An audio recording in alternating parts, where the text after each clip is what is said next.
Scott Strickland's Georgia Bulldogs have won 10 straight. Here in his 6th season, has put together a team that could get to Omaha. LSU Hall of Fame coach Paul Mainieri knows all about that, leading the Tigers to 4 College World Series in his 13 seasons, winning it all a decade ago and nearly again 2 seasons ago. It's 11th ranked LSU and number 8 Georgia series opener at a sold-out Foley Field. Look at the SEC standings after one weekend. Georgia alone atop the East Division at 3-0. LSU in a 3-way tie for first in the West with Auburn and Arkansas. And good evening, I'm Matt Stewart, joined by former Georgia Bulldogs standout catcher, coach, and 2-time minor league all-star Jason Jacobson. Jason, this is fun. Packed house here at Foley Field for the entire weekend and a top 10 caliber matchup here in this ballpark for the first time in nearly 10 years. A lot of good baseball players on both sides here, so it's going to be a lot of fun, as you mentioned. Really, Georgia's biggest test. I know we said that last weekend, but going in, LSU, very good team. Georgia, very good team. We're in for some good baseball. One of the top pitchers in all of college baseball to start this season.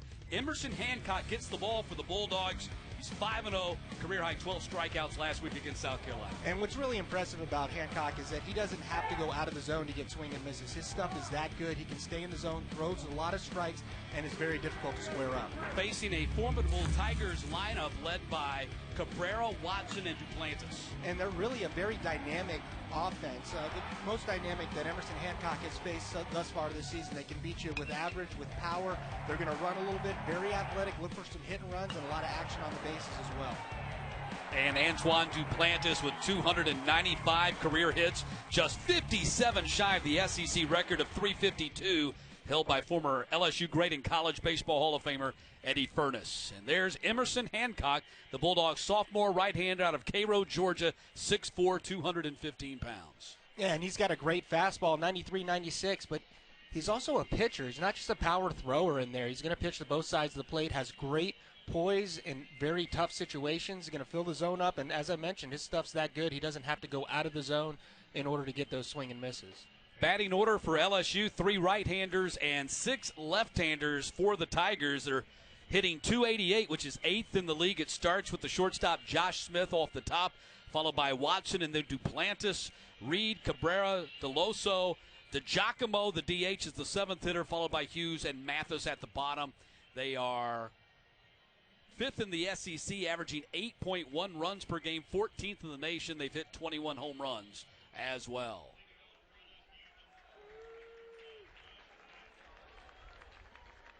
And here's Josh Smith to lead things off for the Tigers.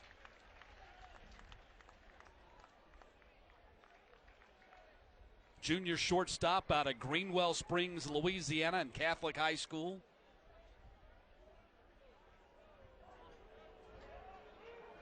Second best batting average on the team at .366, and the first pitch from Hancock is out of the strike zone, ball 1. Smith, number 1 in the SEC with 27 runs scored, 1 homer and 11 RBI. Ball 2 from Hancock.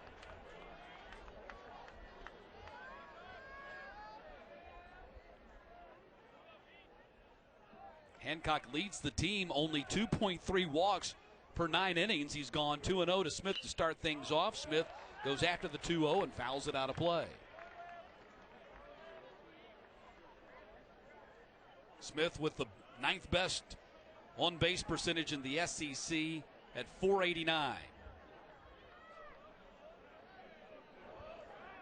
2-1 pitch. Out of the zone, 3-1. Very uncharacteristic for Hancock, who's number 4 in the SEC with a 0.58 ERA. Tied for the national lead with that 5-0 record. 3-1 pitch, and walked him on 5 pitches. Yeah, Hancock had walked only 8, in 31 innings. You mentioned very uncharacteristic. I feel like there's a certain energy in the stadium right now that he hasn't experienced this year so far. It looked like he was overthrown a little bit there and lost his command. Might do him a little bit to be in the stretch and simplify things here. We'll see if that can correct his release point. Here's Zach Watson. Watson, the junior outfielder out of Ruston, Louisiana. West Ouachita High School. .390 batting average, which is 8th in the SEC. He's fifth in the conference with 32 hits. Line drive off of Shunk, and still going to get the out at second base. Josh Smith had to hold up to see if Shunk was going to catch it, and that's why they were able to throw him out at second. A hot shot right here going after the first pitch. See Shunk just trying to get a glove on it, but a heads-up play there by Shepard. The awareness to field the ball and realize he still had an out there at second base.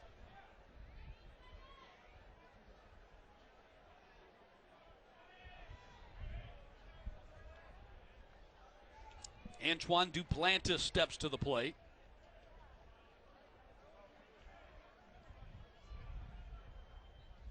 Hard to get your name mentioned as one of the all-time greats at LSU. You really got to do something.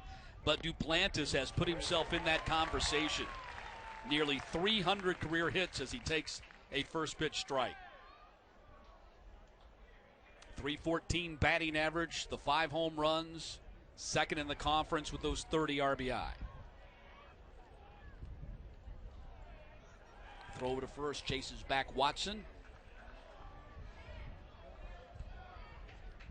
Watson 4 for 4 stolen base attempts. Tigers only 11th in the conference with 22 stolen bases in 26 attempts.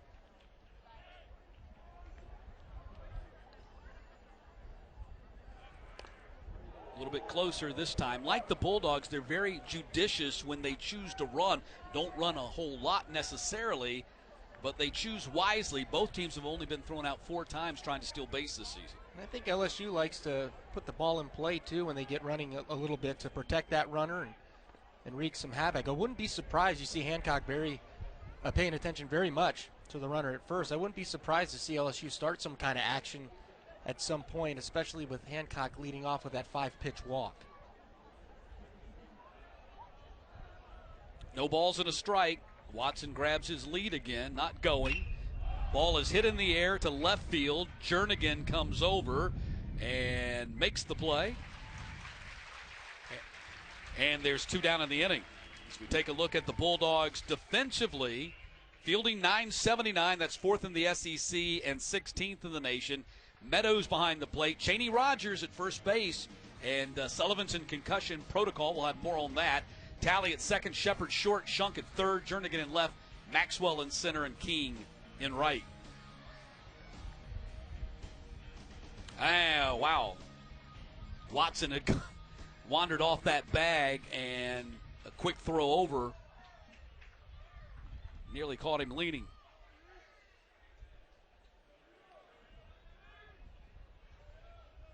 Here's Chris Reed. Runners going. Throw down by Meadows, and safe. Meadows has thrown out more base stealers than anybody else in the conference with 7, but a good jump that time by Watson. Yeah, Meadows really did everything he could right here. A good pitch to run on, a little bit off speed, but he puts the throw right there on the bag. A great jump by Watson, and he's able to beat the throw.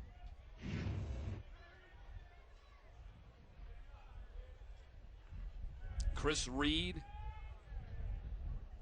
senior third baseman. He's out of Baton Rouge, local kid, played at St. Michael.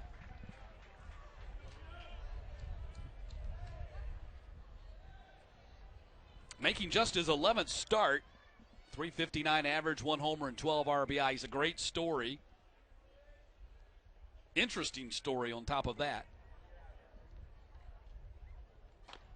1-1 in there for a strike. Count now 1-2 to Reed with Watson in scoring position at second.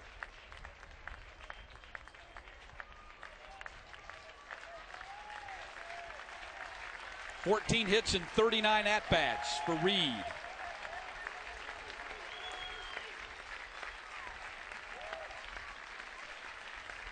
Hancock a strike away from stranding Watson at second base. And he does. Called strike 3. Hancock, with his 38th strikeout of the season, ends the top of the first. Got him looking. Bulldogs batting when we get back.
Big 6'6", 219-pound junior right-hander Zach Hess out of Forest, Virginia, and Liberty Christian Academy on the hill for the Tigers in the series opener. Another big arm, big power arm. More of a thrower than a pitcher as far as compared to Emerson Hancock, but he's got that big wipeout slider. You see there the 2018 U.S. Collegiate National Team member. Coach Strickland, in talking to him before the game and how the Georgia hitters were going to attack Hess, he said Hess believes he's the best, and that's what makes him very good. So a very confident pitcher out there. Georgia's going to have their hands full. 27 strikeouts in just over 25 innings of work, making his sixth start of the season, coming off his best start of the year last Saturday against Kentucky. Here's the Bulldogs' batting order. 5 right-handers, 4 left-handers for a team batting .296, third in the conference. Starts with Shepard at the top, followed by King and Shunk.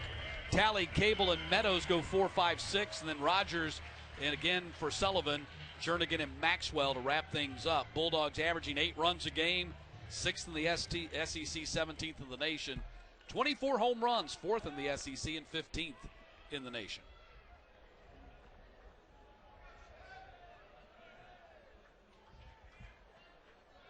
First pitch from Hess, in there for a strike. Shepard, the junior out of Peachtree Ridge High School in the Atlanta area.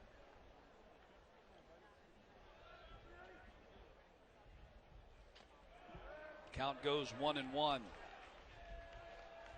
Shepard batting .256, a homer, 11 RBI. Number 1 in the SEC, 24 walks. Hits this one high in the air, down the line in left field. It's got some distance in the corner, but it's going to be caught by the left fielder, Cabrera, for out number 1. As we take a look at the Tigers defensively, .979 fielding percentage, 5th in the conference and 19th in the nation. Mathis behind the plate, Veloso at first, Hal Hughes at second base, Smith at short, Reed at third, Cabrera in left, Watson in center, Duplantis in right. Riley King at the plate. First pitch to him is a ball 1. King, another Atlanta area kid, Collins Hill High School.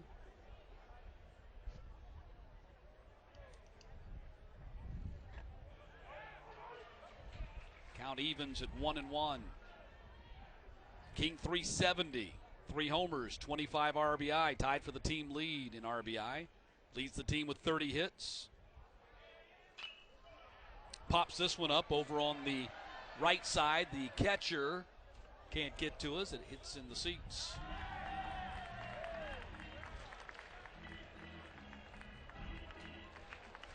Brock Mathis, the Tigers catcher.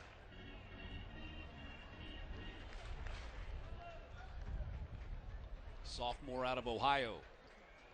Thrown out only 3 would-be base stealers this season in 39 attempts. Little blooper to the shortstop Smith. 2 down in the inning.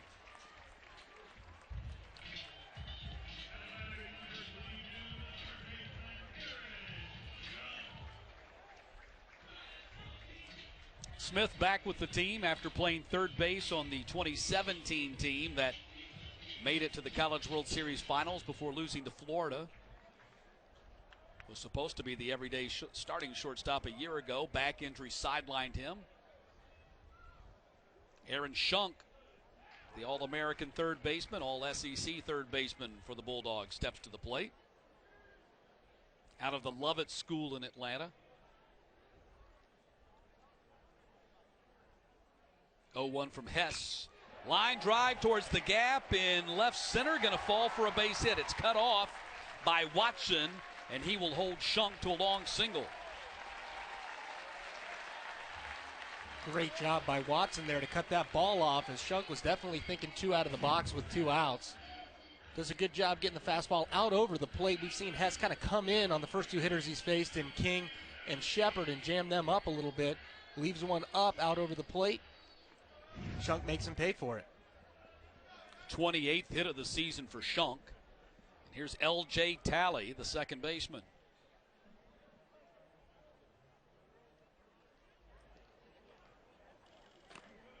Strike one to Talley on the edge, the senior out of Charlton County High School. Team leading .392 batting average, which is 7th in the SEC.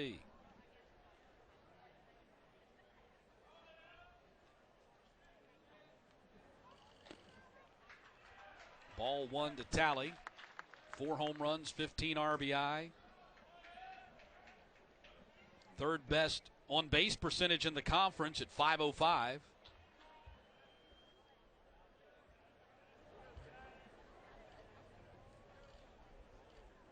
Hess chases back.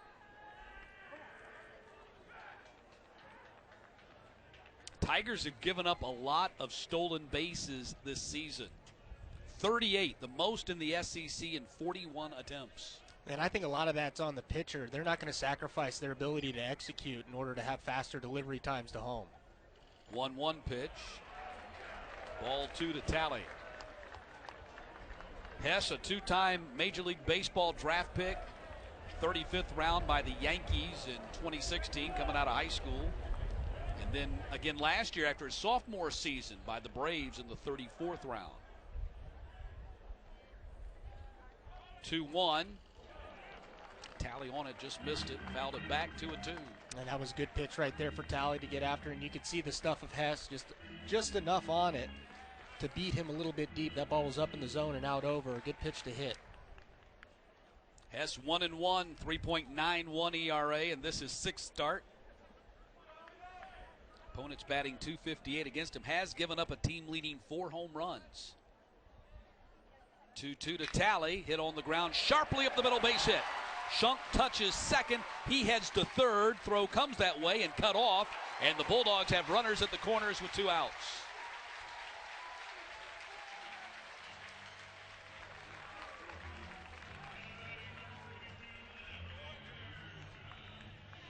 A good job by Talley shortening up here after missing that previous fastball. That one a little bit higher, able to get on top of it. Even with those low hands, he starts with those low hands, able to get on top of the high fastball and find a gap in that infield. Talley's 30th hit of the season. Brings John Cable to the plate.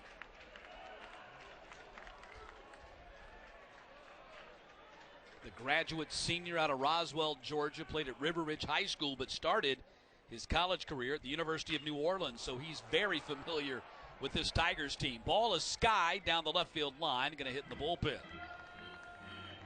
So Cable probably has played against the LSU Tigers more than anybody else on the team, just not as a Georgia Bulldog.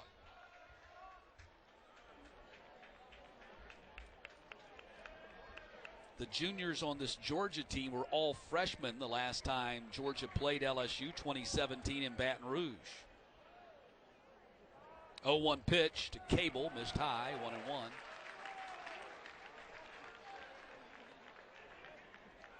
Scott Strickland was remembering that story in the dugout earlier today. That freshman-laden Georgia team of 2017 jumped out to a 4-0 lead at Alex Box Stadium. Coach says they were all jumping around and celebrating. 1-1 to Cable, missed high, 2-1. Bulldogs ended up losing that game 20-9. Very humbling experience for the freshman. A real eye-opener about what it takes to win in the SEC. That was the first ever SEC game they had played in.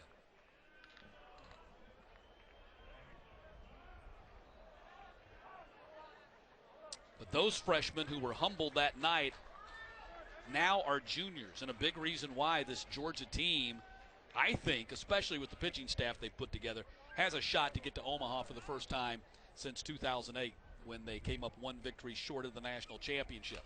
2-1 is fouled off, and it's 2-2. A good pitch there by Hess going with the changeup. The lefties have kind of neutralized that big wipeout slider we highlighted at the beginning of the inning there in the scouting report, but going to that changeup there, a dangerous pitch, first and third with that first baseman covering. You got a lot of room over there on the right side of the infield, but he executes it well, keeps it down. 2 balls, 2 strikes, runners at the corners. Hess to the plate, hit sharply down the first base line and foul into the Georgia dugout. And you see the breaking ball there. It stayed up just a little bit. Cable not able to stay back on it, but you see the danger of that pull side ground ball getting through the infield. Cable has been able to get his batting average up to 324. Outstanding 519 on base percentage, which is tops on the team, just not enough to qualify among SEC leaders. Pitch missed inside 3-2. I think that's the most impressive thing about this 6'2", 230-pound young man is his plate discipline. I think Georgia on a whole has shown very good plate discipline throughout this season. They walk a ton. They really don't get themselves out a whole lot. Third most walks in the SEC at 133. Runners going, called strike 3. Hess paints the corner, and Cable will head back to the dugout as the first comes to a close. Good job of pitching by Hess after one were scoreless.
You've done something, and you're still doing something when you're inducted into the College Baseball Hall of Fame, and you're still coaching, as Paul Mainieri is. 37th season, over 1,400 victories. Number 3 among active Division I coaches. National Coach of the Year 3 times. All 3 times he took the team to the College World Series. He's taken them there 4 times. They won the title in 2009. Daniel Cabrera leading off the second inning for the Tigers.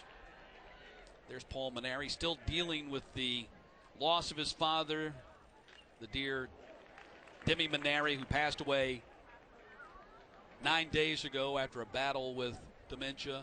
Last couple of years were tough. Paul had him there in Baton Rouge with him. He was still a little emotional about it when we were talking to him down on the field prior to the game. His dad's such a huge part of his life. He said, at the funeral, I realized just how much I shared my dad with a whole host of people who knew him, former players, some of Paul's former players who were there at the funeral as well. His dad, a great coach in South Florida.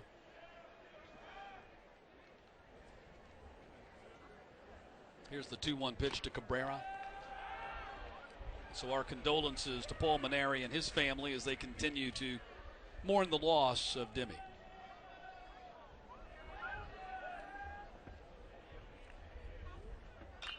3-1 to Cabrera is fouled out of play. Another Baton Rouge kid out of Parkview Baptist. 324 batting average, 4 homers, 22 RBI. Team leading 13 walks.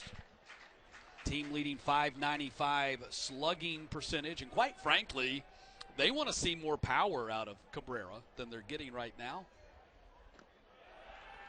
Draws his 14th walk of the season right there. That's the second walk issued by Hancock, who averages only 2 per 9 innings. And both of them have come with him out of the lineup. They've been leadoff walks, so Not sure if he's comfortable out there yet. Maybe something a little bit off from the windup. And we'll have to see, but it's rare to see him in a 3-ball count, and that's two 3-1 counts that he's had, the 2 leadoff batters he's faced. Do you think it's more mechanical with him, or do you think perhaps the moment maybe a little bit impacting him? Not that maybe he's a little too juiced up. Well, the fact that they both happened out of the windup, my guess would be that it's something just a little bit off in his rhythm, going from that windup into the pivot. Cade Beloso at the plate. Freshman out of John Curtis High School in River Ridge, Louisiana.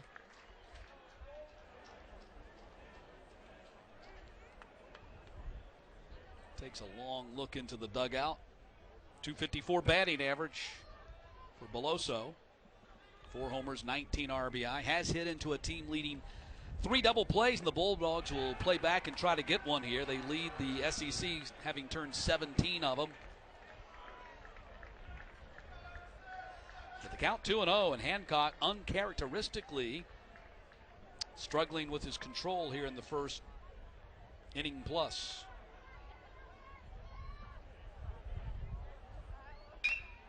Ball is hit in the air left field. Jernigan going back to his right, has it tracked. 1 down.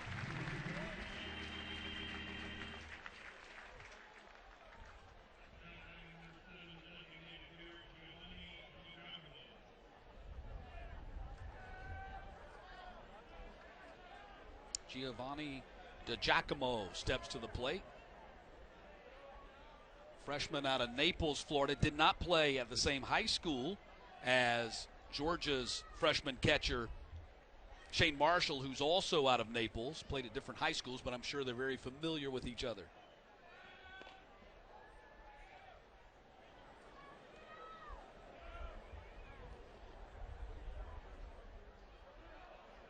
Hancock making the 21st start of his career, 12th in the SEC. DiGiacomo fouls this one out of play.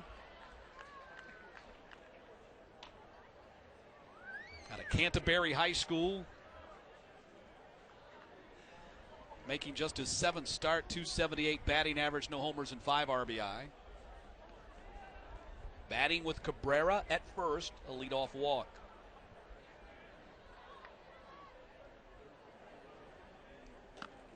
0-1. It's 1-1 now to DiGiacomo. Kind of a hybrid pitch out right there, looking for the possible hit and run. And it might be on here if they had ideas of doing it, because typically you're not going to pitch out twice.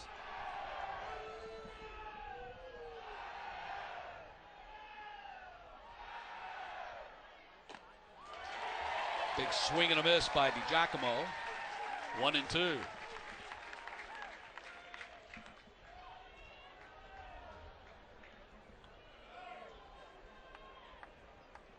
Hancock 5th in the SEC and fewest hits per 9 innings. 1-2 pitch, fouled out of play. Has a 0.77 whip, which is 5th in the conference.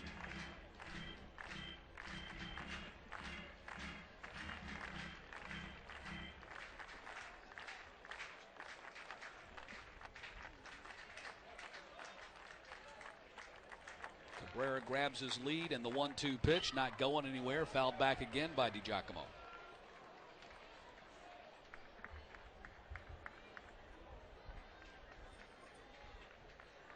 Great 2-strike approach here by DiGiacomo. Choking up on the bat, seeing the fastball deep. Might frustrate Hancock enough to get off of it and maybe go to a breaking ball, which would match his bat speed. 1-2 pitch. Missed high, 2-2. Hancock came in 7th in the conference in innings pitched at 31. And the 5th best opponent's batting average. In fact, the Bulldogs have 3 pitchers in the top 5 in that category. Nice hit by DiGiacomo. Cabrera touches second, heads to third. King's throw comes in, cut off at the second base bag. And the Tigers have runners at the corners and 1 out here in the second. And a great 2-strike approach there by DiGiacomo. Finally gets that fastball out over the plate, a little bit up in the zone. A mistake by Hancock for sure. But credit him in fighting off two well-executed fastballs by Hancock to get that mistake late in the at-bat.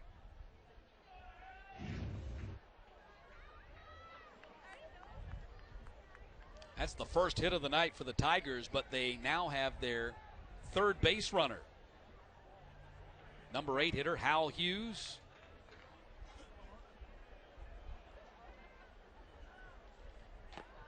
And Hughes showed bunt, and then pulled it back as the pitch was outside. Perhaps a safety squeeze was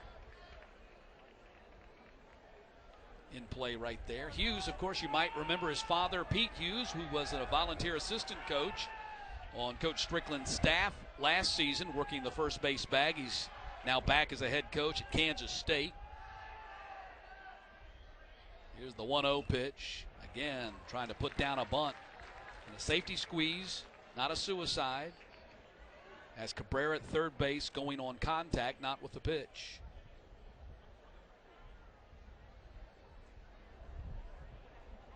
Howell is out of Norman, Oklahoma, Norman North High School. And, of course, his dad was the head coach at the University of Oklahoma when he was in high school. Throw over to first. And one of two coaches' sons on Maneri's staff, Drew Bianco, Mike Bianco's son, the head coach at Ole Miss, is on this team as well. Chopper on the infield. Shunk goes to second. They got the out there. Tally on to first. Stretched by Rogers to get the 5-4-3 double play. How about Cheney Rogers, your number 2 first baseman, in for the ailing Patrick Sullivan with the big stretch at the end of the twin killing.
Great defense here to end the top of the second.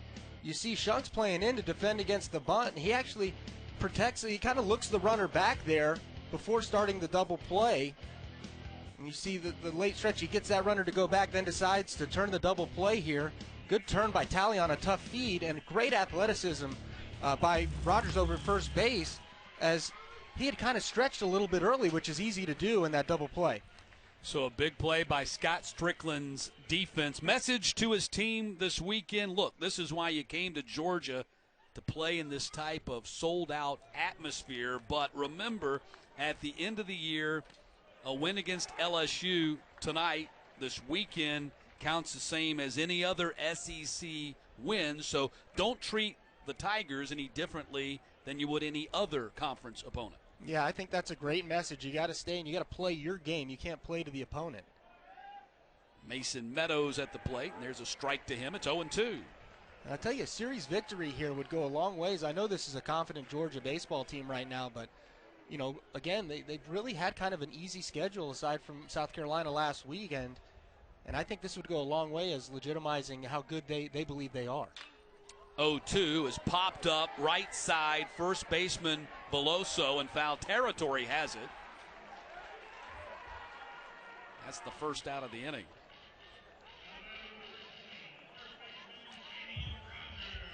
Here's Cheney Rogers again playing first base and batting seventh for Patrick Sullivan. It turns out that Sullivan is in concussion protocol.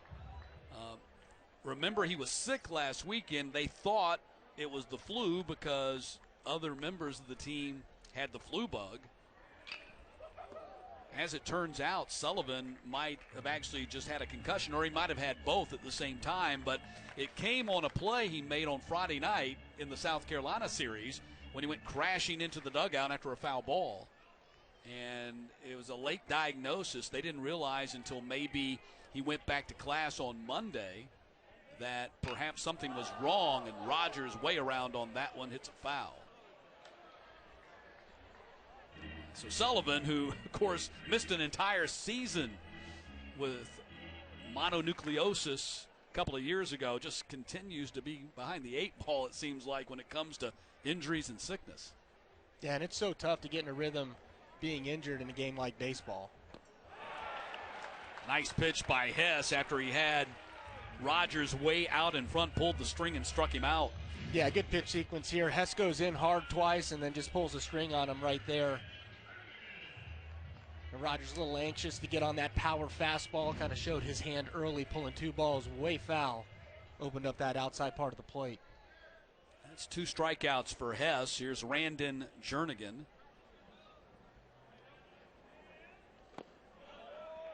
Ball one to Jernigan. Hess has 3 times this season struck out 6 batters. Jernigan, the freshman, left fielder out of Glenn Academy down in southeast Georgia. 1-0, chopper on the infield is going to be foul.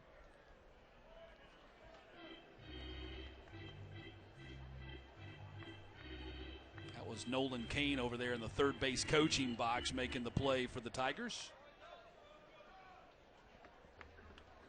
Pardon me, Scott Daly for Georgia.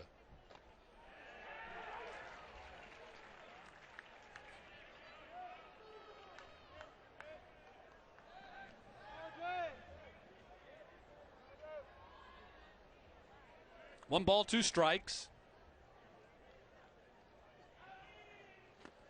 Got him.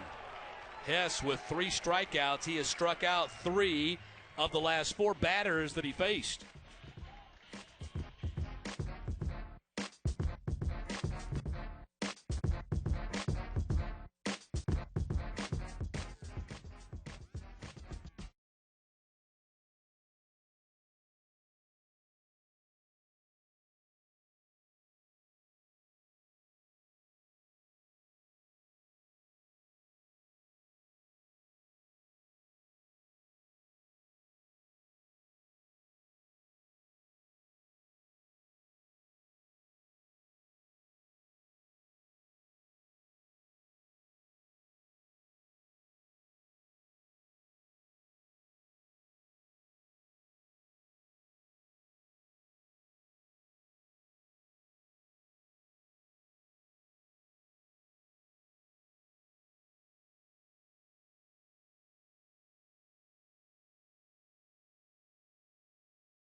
Tell of the tape for this early SEC heavyweight showdown. You see the Bulldogs have won 10 straight. Tigers have won 5 in a row. And all the rest of the numbers, Jason, are pretty similar until you get down to ERA.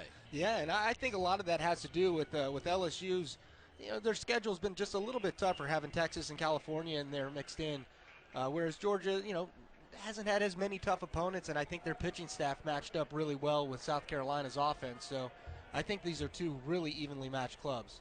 The number 9 hitter, the catcher Brock Mathis at the plate. Georgia 5th in the SEC in ERA, and LSU is 13th. But your point is well taken. Not many teams like to go on the road and play, a 3-game non-conference series at a place like 15th ranked Texas. Absolutely. And again, early on here, I think you're seeing kind of the evenly matched teams. They both have similar lines going so far. Swing and a miss, Mathis, and it's 1-2. Coach Maneri told us in retrospect, maybe not a smart thing to play Texas. The weather was awful. Not a big fan of the artificial turf they have there. They lost the series finale on a freakish rally. Deep fly ball. And it's run down out there in center field on the track by Tucker Maxwell. You see Maxwell kind of drifted on that. Earlier in BP, the wind was really howling out. And then as the game started, that flag laid down, but you see it moving there again. And Maxwell having to adjust a little bit there late to go deep. I didn't think that ball was going to carry as much as it did, but you see that wind gets kind of picked up again. So one down, back around top of the order. Josh Smith, the leadoff hitter, walked his first time up on 5 pitches, takes a first pitch strike from Hancock.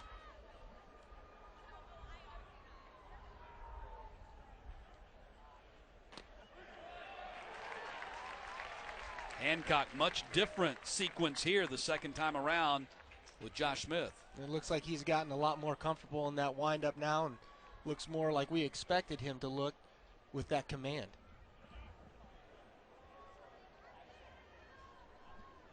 Oh, 2 pitch.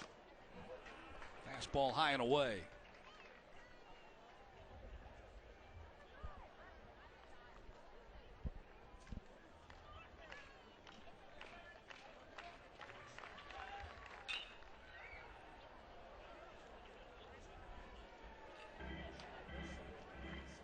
Again, a good 2-strike approach here.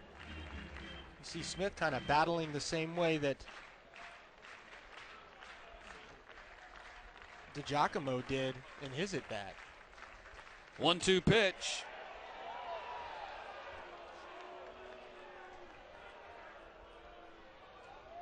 Two balls and 2 strikes.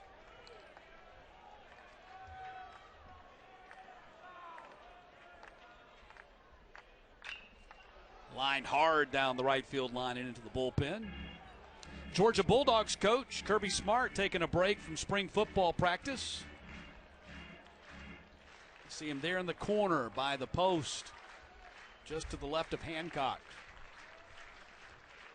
Kind of hiding out a little bit. Called strike 3.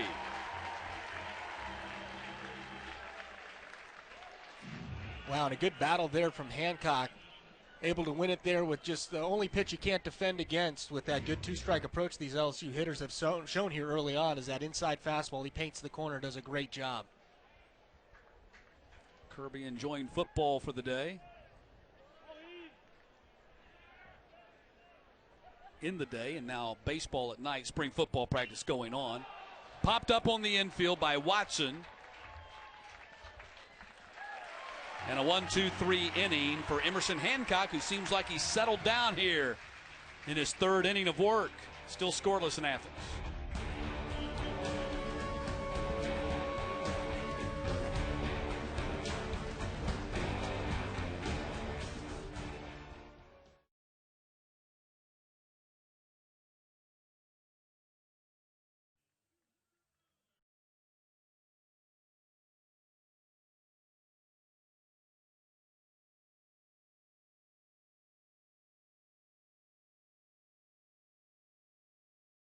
Saturday, the Bulldogs defend their home field against the Tigers. 11th ranked LSU, 8th ranked Georgia. Saturday.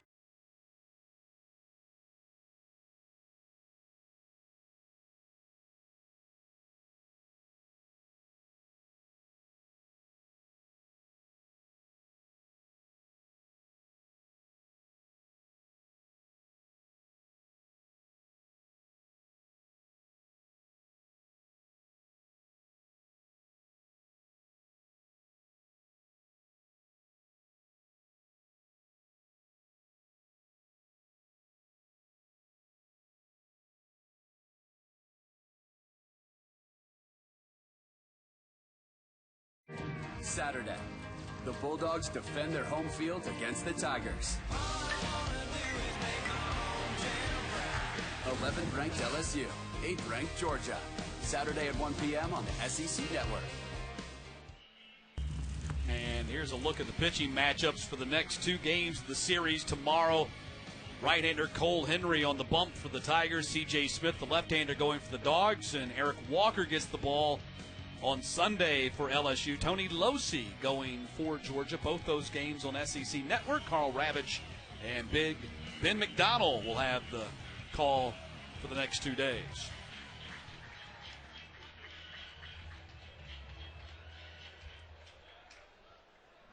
Tucker Maxwell steps to the plate, the number 9 hitter. First pitch ball from Hess. Maxwell out of Dawson County, the junior center fielder.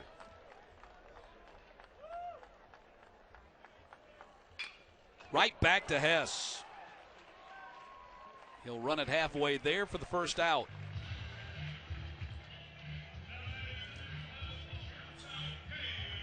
So Hess, one time through the order, your thoughts on that? I think he's been outstanding. He got into trouble there in the first. Talk about the first and third situation, able to pitch himself out with a strikeout. And really dominated in the second, got the 2 strikeouts there. Opens up this inning, getting the leadoff out, and I think that's been the biggest thing, is be able to get that leadoff out. Cam Shepard goes after the first pitch and fouls it out of play into the sellout crowd. Reaches the overhang, flew out to left, deep left field down in the corner his first time up. Been batting in some tough luck lately. A lot of line drives, finding gloves. Yeah, and it's good. He's keeping his mindset there. He's playing great defense, and it hadn't really let it affect him, which is something as a hitter that can get frustrating. It's hard enough to square balls up, and then all of a sudden you're squaring them up right at guys. It can get you can get down on yourself, but doing a good job and just continuing to have good at-bats. Hasn't gotten frustrated by the lineouts. Coach Strickland says the young man has a great ability to keep an even keel. There's a line drive base hit over the glove of the shortstop Smith. So maybe things are going to start evening out for Cam Shepard. Not every ball player likes to hear that. That's right. Yeah, it's a good piece of hitting here on a breaking ball. Just hangs up a little bit too much. You see him staying down on it and staying through it. Finding some grass with that line drive right there. Third hit of the game for Georgia brings Riley King back to the plate. A little bloop line drive to the shortstop Smith his first time up.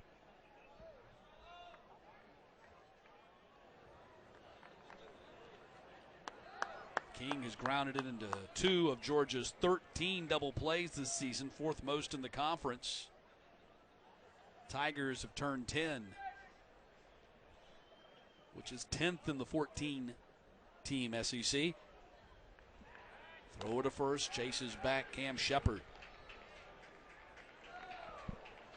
Bulldogs 19-2, 13-1 at home. Coming off an 11-1 win against Georgia State on Tuesday night and their first ever sweep at South Carolina last weekend for their 6th consecutive victory against the Gamecocks. Gamecocks start play this weekend as one of 3 teams in the league that have yet to win a game. Joined by Kentucky and Tennessee. Conference weekend got off to an early start last night with Vandy shutting out Florida in Nashville. Gators are 1-3 to start the season. 1-0 pitch.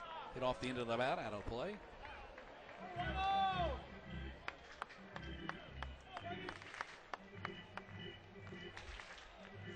Riley King, biggest surprise in the Georgia lineup this season, no doubt about it. Redshirted in 2017. Just 6 at-bats a year ago due to knee and elbow injuries, and really turned heads in fall camp. Mitch Gaspard, who's taken over the volunteer assistant job, working the first base coaching box. You see him right there. Took over for Pete Hughes.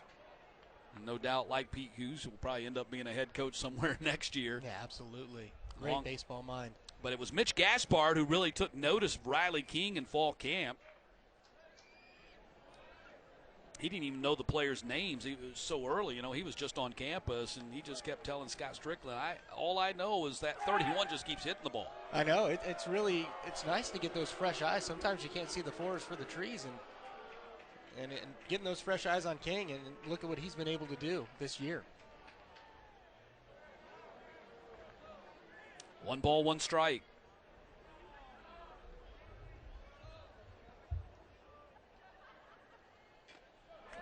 Foul tip into the mitt of Mathis, and it's 1-2. I think it's great what Scott Strickland's been able to do with his coaching staff. Last year it was Pete Hughes, Oklahoma coach, in between jobs. Now at Kansas State, you got Mitch Gaspard, who was at Alabama, great success. Got to within a win of the College World Series in 2010. Got him on your staff, probably going to be a head coach again in the near future. Wow.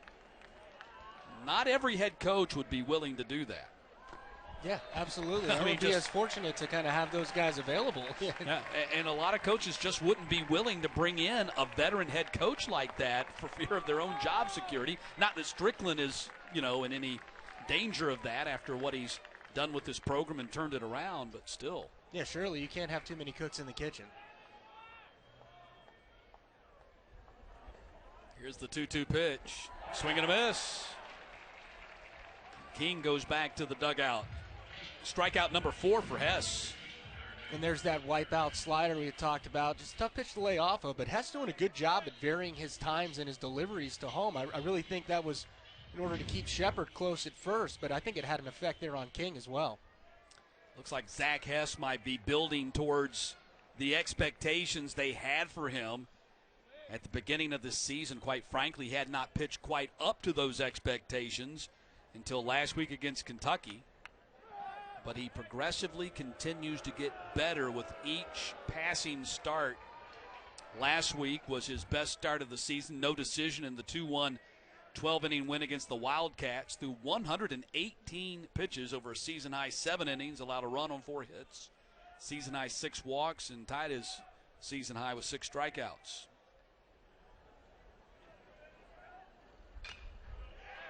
Fouled out of play, 0-1.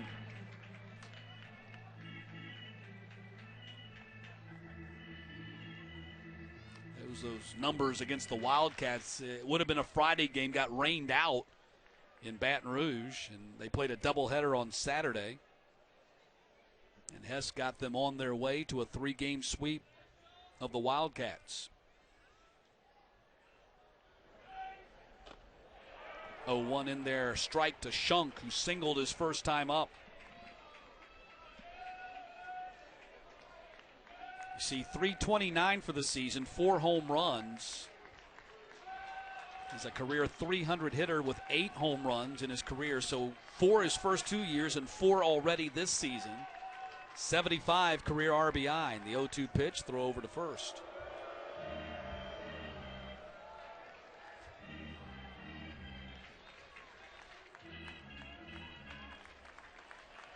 Hess pitched last summer for the U.S. Collegiate National Team with Paul Maneri as the head coach.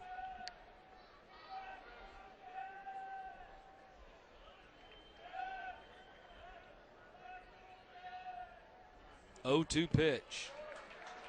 Outside, 1-2. Maneri says coaching that national team last year, one of the greatest honors, perhaps the greatest honor of his career.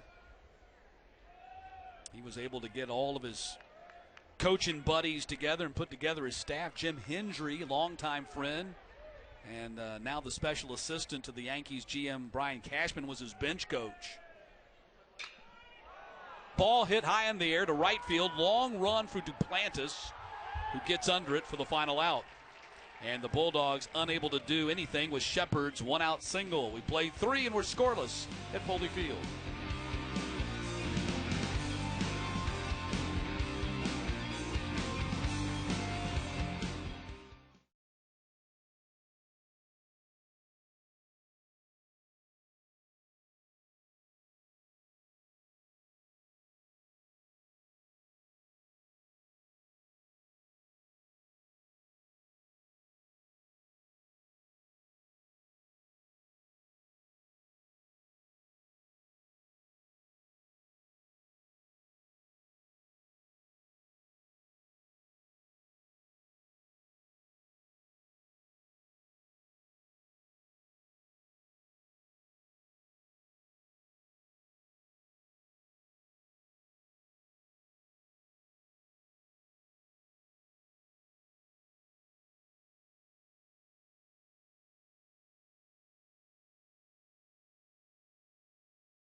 93rd all-time meeting between Georgia and LSU. See, the Tigers have won 3 times as many games as the Bulldogs in the all-time series. LSU won last year, 3-game home sweep, 2 years ago, I should say, the last time they played. They've won 4 straight series, 10 of the last 12.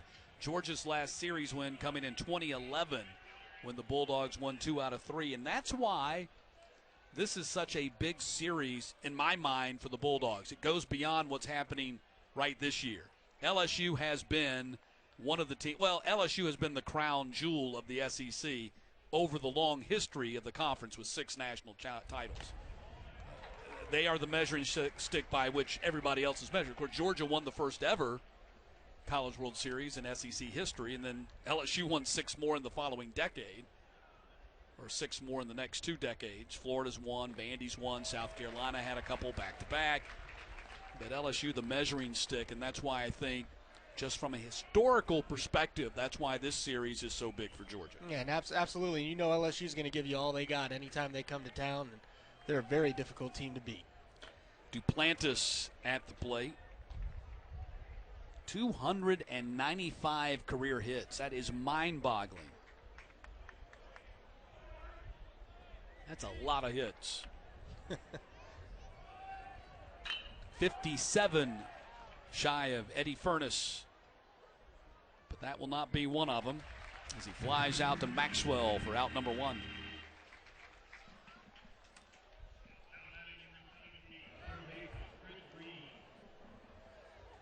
Chris Reed steps to the plate. Reed, the senior, hometown favorite, fan favorite of the LSU Tigers faithful, was told after the 2018 season that his services were no longer needed. Nice scoop by Rogers. Rogers really doing a fine job of filling in for Sullivan. Yeah, good glove work right there. See, Rogers' footwork's only going to get better with experience over there, but you see kind of getting down on level with that. Late to get his body in front, making sure it doesn't get between him and the line there for a double. So a good job with his glove, body to follow, and the easy run over to first base. Here's Cabrera. We'll get back to that Reed story a little bit later on. For the Georgia fans who are watching, might not know it. I know all the LSU fans do. And they're happy he's back with the team. And batting 4th, no less. Cabrera walked his first time up.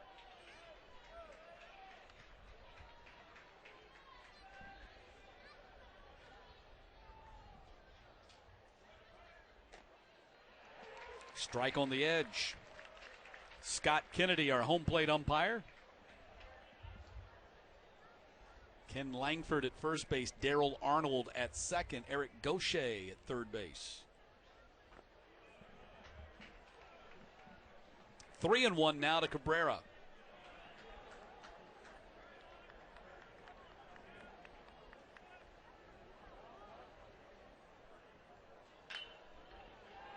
To Rogers. Soft one hopper. Inning over. 7 up, 7 down, set down by Emerson Hancock, who has settled into a groove.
Full slate of action around the SEC tonight. Bottom of the fourth at Kentucky. Wildcats looking for their first win and leading Texas A&M 3-1. Arkansas out to an 8-0 lead at Alabama. Bottom of the third at Missouri. Tigers looking for their first win and leading Ole Miss 1-0. Actually, they've already picked it. Well, they are one of the winless teams. That's right. Tennessee also looking for their first win. South Carolina trying to avoid an 0-4 start. 7-3 there. Mississippi State 4-0 lead on Auburn. Tigers play at Mississippi State, the fourth-ranked Bulldogs, at Duty Noble Field next week. Here's L.J. Talley batting for the second time, singled his first time up. One of the 3 hits the Bulldogs have tonight.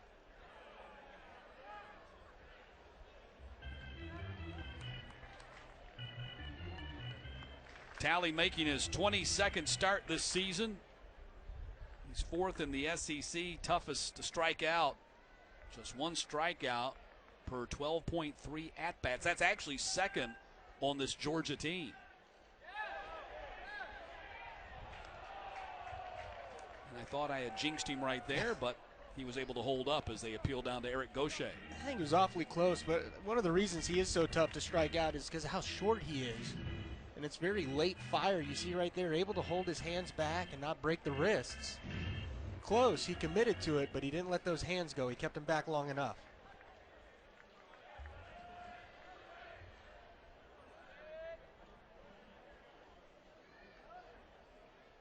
Here's the 1-2 from Hess. Sharply hit to the second baseman. Hughes will throw him out.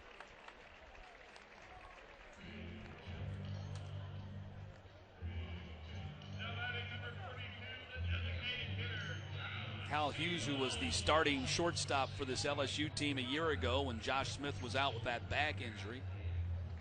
Moved over to second base this year. Great defensive skills.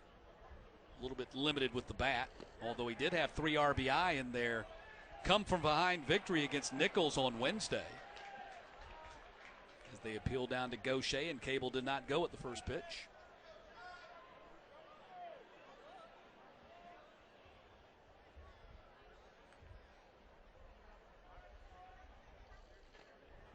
LSU 16-5 on the season. Jason, half of their 16 victories have been come from behind victories, and half of those 8 come from behind victories have been walk-offs. 4. That's what LSU does, especially at the box. It's never over when you're at their place.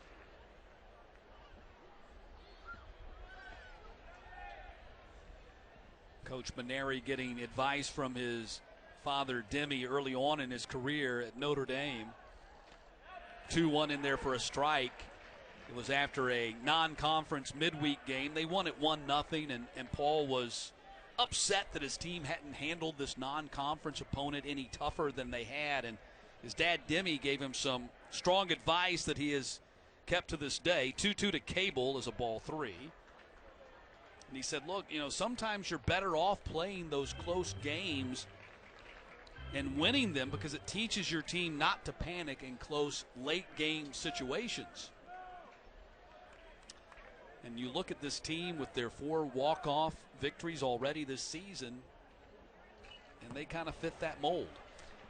Yeah, it definitely gives you a lot of grit. I think back to that 2010 South Carolina team that won the national championship, and it seemed like it didn't matter if they were playing the best team in the nation or the worst. They always just found a way to win, and it was usually by 1 or 2 runs. All the games were tight that year with the bat change that had happened. Here's the 3-2 to Cable. Line drive and caught by Smith. 2 down in the inning. And a good at bat here by Cable. Barrels one up, just right at Smith right there. And I'll tell you, this Georgia team's putting together some pretty good at bats, lengthening them out, getting to some deep counts. You talked about it being a little bit of a heavyweight match. Those are like the body shots on these pitchers, kind of adding up a little bit. If they could just wait them out, extend some at bats, maybe they get to that bullpen a little bit sooner than LSU is able to get to theirs. Mason Meadows popped up in foul territory to Beloso, the first baseman, his first time up.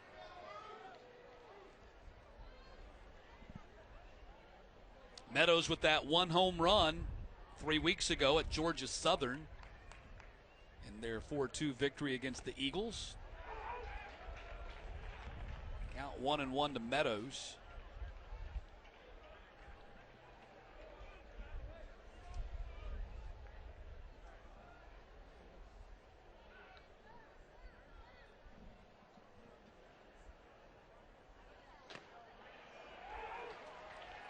Strike two.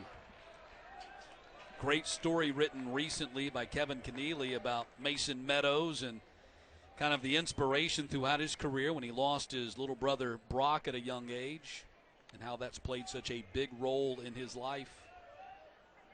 It's a good read if you can find it online. I recommend reading it. Mason goes down looking. Strikeout number 5 for Zach Hess. We go to the fifth, still scoreless.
Friday night in the SEC, and this is usually what you get. 2 aces going guns a-blazing. 6 strikeouts, actually 5 strikeouts for Hess. And Hancock has been just as good.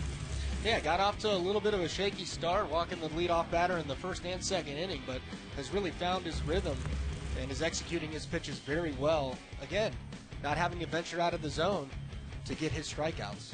4 hits total allowed by these 2 pitchers through the first 4 innings of work here tonight. And Emerson Hancock with an ERA of 0.50 when the game started continues to drop that thing to unbelievable depths. I mean, it is just unbelievable that his ERA is that low this far into the season.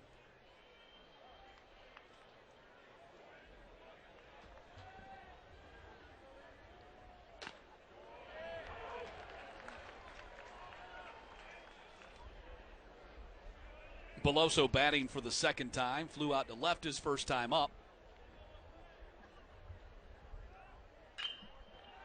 Chopper on the infield. Talley gets to it. And on that rather routine-looking play, you see what Talley has been able to do with his game over the last couple of years. First couple of years on campus, that play would have been a big challenge for Talley to get to. Yeah, he's really increased his range right there, and his communication as well. The freshman over there at first base kind of took a step there, and I feel like Talley kind of called him off, said, I got this thing, was able to range to his left, no problem, didn't have to lay out, gets the easy 4-3 putout. DiGiacomo at the plate. Takes a weak cut at the first pitch from Hancock. Has the only base hit for the Tigers tonight. That was a 1-out single back in the second.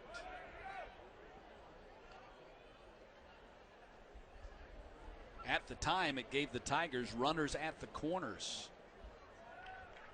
Before Hancock was able to get Hughes to ground into a 5-4-3 double play, the next batter to end the inning. Time called by DiGiacomo. And I think the best part of that at bat for DiGiacomo is that he was able to fight off and see a lot of pitches from Hancock as he went into 2-strike mode and really battled. 1-1 pitch. Chopper on the infield. Rogers will take it himself. Tell you what, Cheney Rogers has played a very good first base tonight. Yeah, that was a good play right there, having a range to his right. Anything hit hard to your right, you know you got to go after as a first baseman. Anything kind of choppy, hit up in the air like we saw the last out, you go ahead and let your second baseman field it. But a good reaction right there. It's always heart-wrenching as a coach when you see the guy react towards first base on those hard hit balls to their right. But a good job by Rogers. Hal Hughes batting for the second time. As we mentioned a moment ago, he grounded into that double play with runners at the corners to end the second inning. It's the only real scoring threat the Tigers have had tonight, although they did get Watson to second base in the first inning on a fielder's choice and then a stolen base.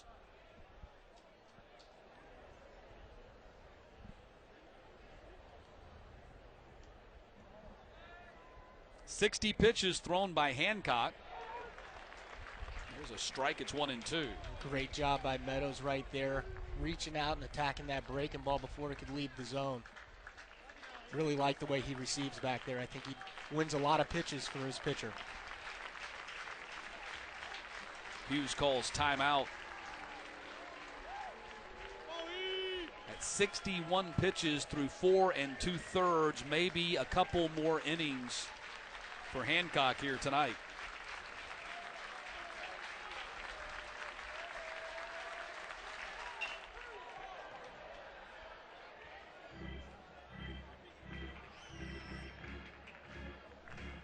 I really like that pitch selection there from Hancock. You can see him swiping, wanting the fastball in. He rises it up at the hands. I think he's opened up the whole outside part of the plate now for that slider. 1-2 pitch. Ball hit in the air left field. Long run for Jernigan to his left. Is able to get under it. And 3 up, 3 down go the Tigers in the fifth. That is 10 in a row. Set down by Emerson Hancock.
Bottom of the fifth inning, Matt Stewart along with Jason Jacobs. Thanks for joining us at Sold Out Foley Field. Even the Spike Squad here at the ballpark tonight for this pitcher's duel. Scoreless as we head to the bottom of the fifth.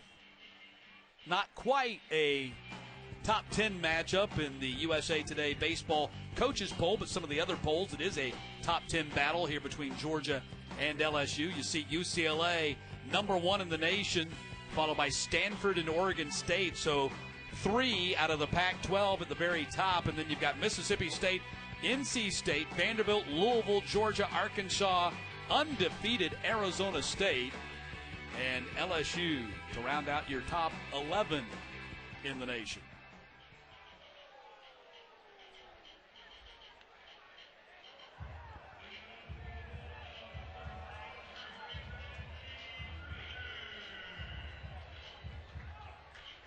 Very interesting.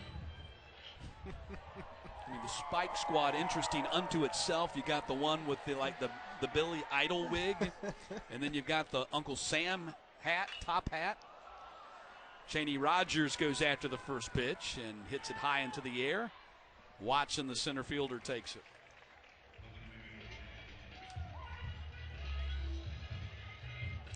You can always measure the importance of a game by the attendance of the Spike Squad. You know you have arrived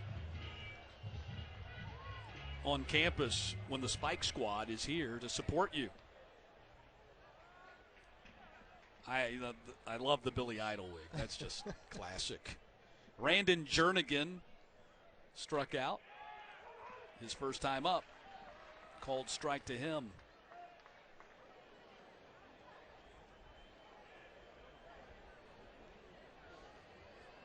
Haven't been able to see Jernigan put that great speed of his on display here, and he was thinking right there with that bunt. I don't have a count on how many of Jernigan's 15 hits this season have been infield hits, but I bet it's close to 50%. It's close. It's close. He's electric. He really changes the game. And in drawing that infield in, he opens up some holes.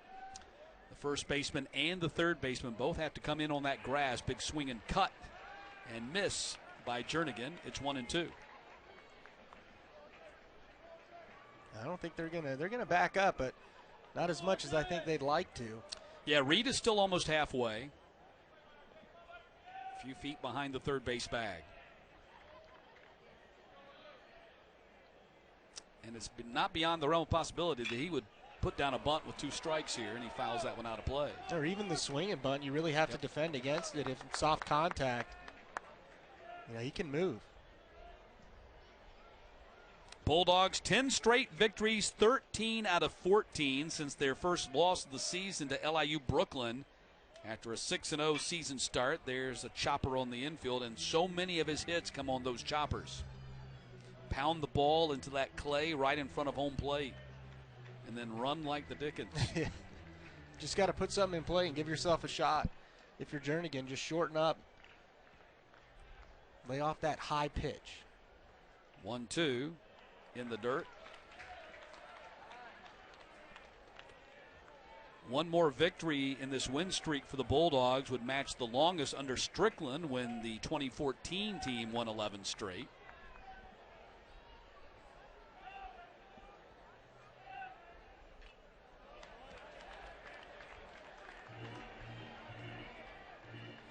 And 4 more wins would make it the longest since the 2009 team started the season 14-0 under coach David Perno.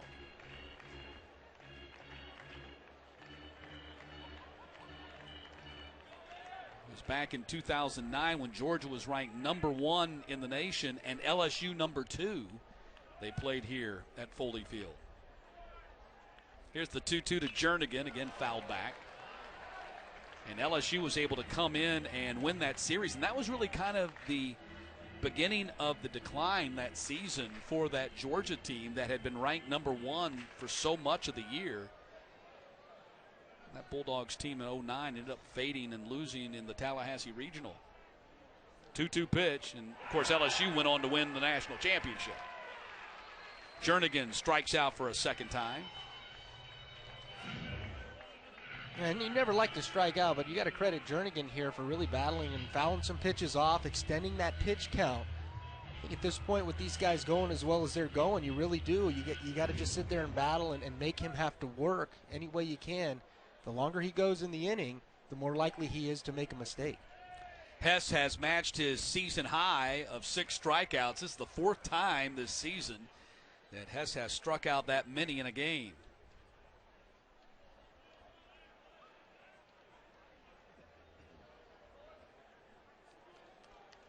Tucker Maxwell, 1-0, big cut and miss.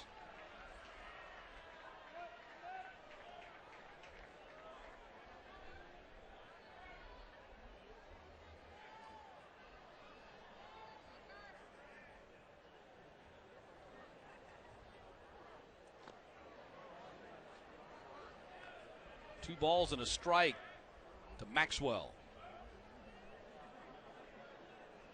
Number 9 hitter who has the 6th best slugging percentage in the SEC. Tied for the team lead, 5 homers. Actually has the team lead with 5 homers and tied for the team lead with 25 RBI. Very unconventional batting order in which your number 9 hitter has 1 more home run and 10 more RBI than your number 4 hitter.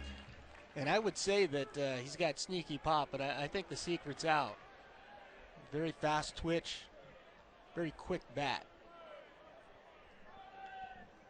Here's the 2-2 from Hess.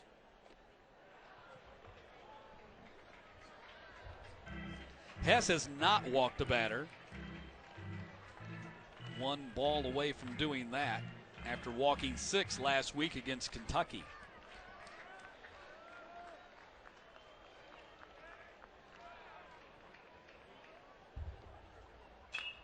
Line drive, left field, dropping quickly, going to fall for a base hit. And Maxwell with that great speed and placing the ball in no man's land, just kind of serving it down the line in left field, has a stand-up double. Yeah, another good two-strike approach, seeing the ball real deep. See him kind of stay through that just enough, keeps it fair, and thinking double out of the box with 2 outs, does a good job of getting himself in a scoring position for Shepard, who had a great base knock in his previous at-bat. It will be interesting to see how Hess kind of plays this. If he falls behind, does he go to King, who really hasn't barreled him up at all? He jammed a little bit in his first at-bat and then struck out in his second. 4th double of the season for Maxwell.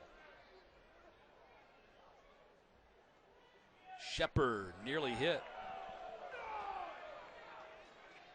Singled in the 3rd and a high fly ball deep down the left field line his first time up when he started the game. And I'll tell you, since Jernigan kind of battled Hess a little bit, he's been off his game. Some of his misses are getting a little bit bigger.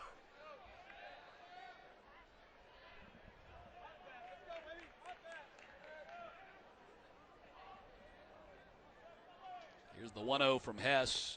Big cut and miss by Shepard, 1-1. You see, we've only had 3 runners total between the two teams in scoring position so far tonight. So a rare scoring opportunity for the Bulldogs here in the 5th comes with 2 outs.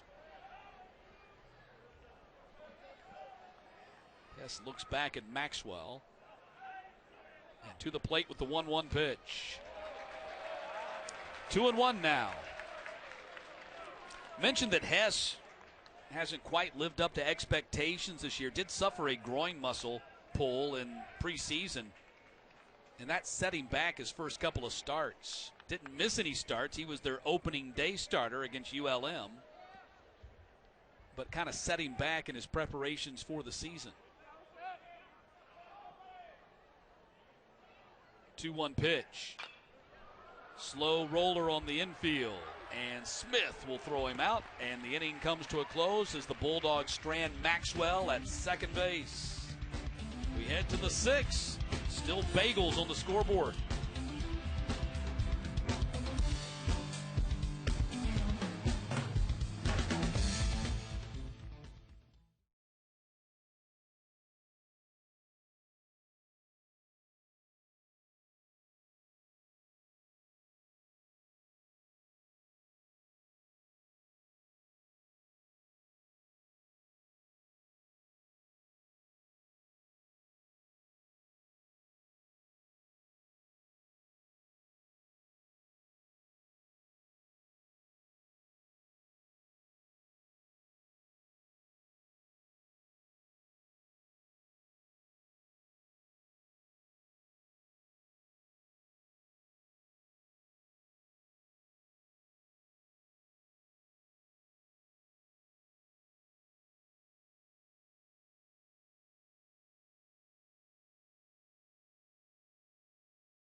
Pitching and defense has been the story of the night.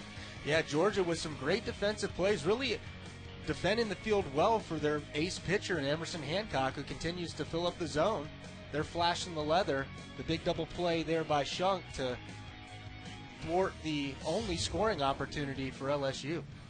And Hancock has been even with his fly balls and ground outs in this game, 2 strikeouts as well. in the 14 outs that he has recorded so far tonight.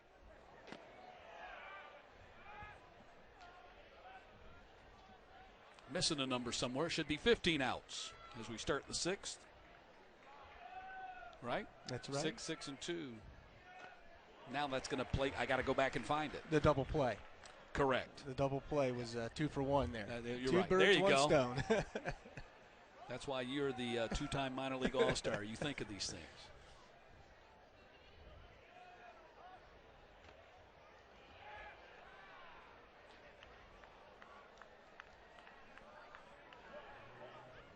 What were your memories of playing against the Tigers, in particular at Alex Box Stadium, the old Alex Box? My most fond memory of playing against them was really, I had 2. I got a big single at Alex Box Stadium in some courtesy work after we were up 12 to 1 at the time. And I had been sitting the bench for a little while and ended up getting an opportunity, getting a hit, and kind of winning the DH spot there after that in 2004.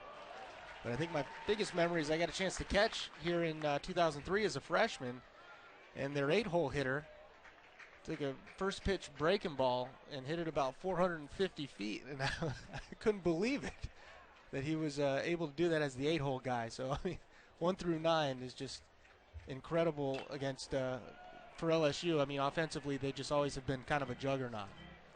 Yeah, I've had the pleasure to call a number of games at Alex Box, and if you're a college baseball fan, I would certainly recommend that.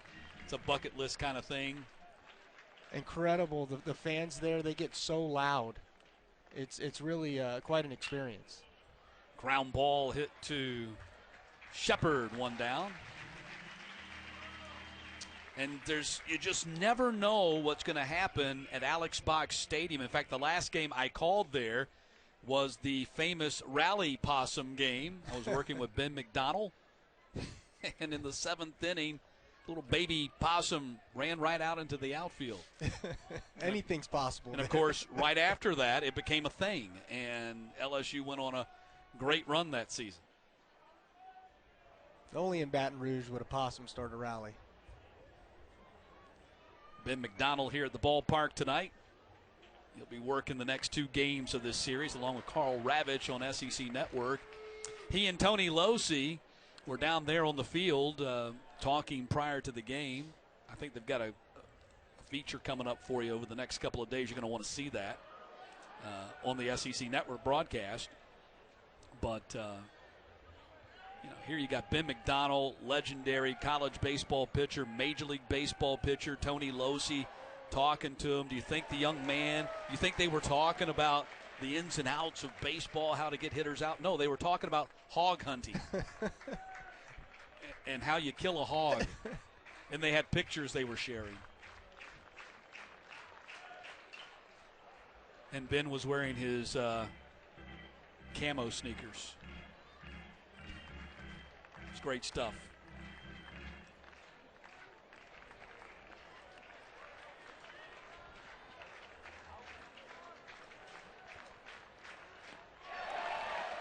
Smith swings and misses.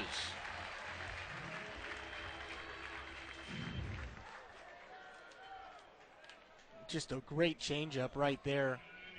So tough. You got to defend against mid-90s, in on your hands, well located with some action. And then he can pull the string like that late in the count. And again, in the strike zone, getting a swing and miss. 3 strikeouts now for Hancock. 2 down here in the 6th. Here's Zach Watson.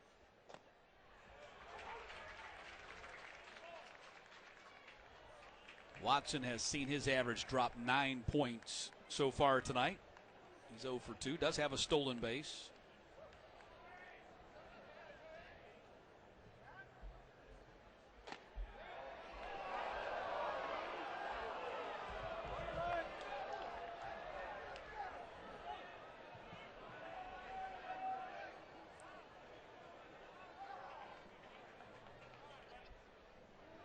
Here's the 1-1.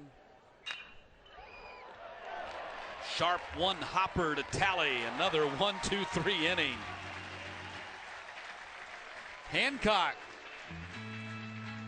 having a great season and a great night.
Around the SEC, Texas A&M has evened things up with Kentucky at 3 in the 6. Arkansas still big lead on Bama in the 5th. Ole Miss and Missouri tied at 1 in the 5th. Tennessee still has a big lead on South Carolina in the 6th. Mississippi State shutting out Auburn in the 4th. And Vandy with another 1-0 lead on Florida. That's in the 3rd. So that means the Commodores pitchers have now held the Gators scoreless for 12 innings to start that series. Which team did they score 20-plus on just a week ago, Florida? I mean, their offense was really rolling. Yeah, that was, I wanted to say Davidson, but it wasn't Davidson. Vandy put 20 on Davidson. That's right. I mean, that Florida, that's not an easy thing to do. That Florida offense can really get things rolling. So credit to Vandy's pitching staff there. No balls, 2 strikes quickly to Riley King.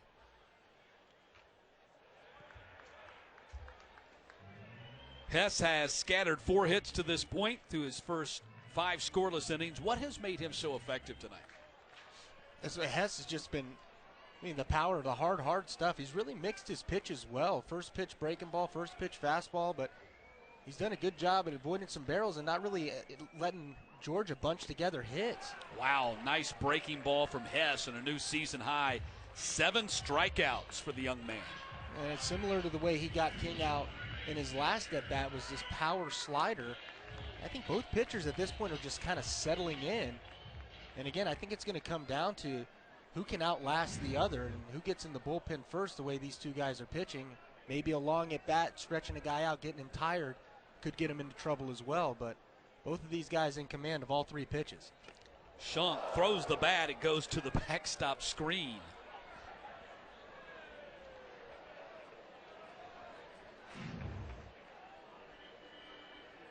This really was a good pitch to hit. See Shunk's hand slipping off the bat there about mid-swing. It's always bad when your bottom hand slips off. You see the top hand was the last one holding on to the bat there. And that was a mistake that Hess kind of left Shunk right there. Ball migrating back over the plate about thigh high. Shunk is 1 for 2 tonight. He has 3 hit games so far this season. 3rd team Baseball America, All-American utility player, 1st team coaches, All-SEC 3rd baseman, and 2nd team utility player. A season after, he was one of 3 finalists for the John Olerud Award, which goes to the nation's top 2-way player. That ball is hit hard to center field, and it's going to be caught right at the wall by Watson, who then bangs in to the padded wall for out number 2. Hardest ball we've seen hit really all night. And again, you see that flag is just laying down now. Earlier in the day, I think that's a home run. You could see Shunk thought so too. But with a little bit of the colder air creeping in, the wind dying down, keeps that ball in the yard, and a good play by Watson. So 2 outs. A noisy 2nd out. Here's L.J. Talley.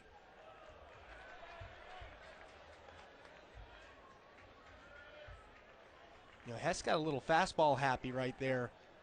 And Shunk losing the bat on the first one. He's on the second one. And Hess gave him a little bit of a cookie there. Might need to mix his pitches to Shunk next time he comes through. Shunk took a bite out of that cookie, just not a big enough bite. Just not big enough. 1 ball, 1 strike to Talley. 1 for 2 night going for Talley. A single back in the 1st.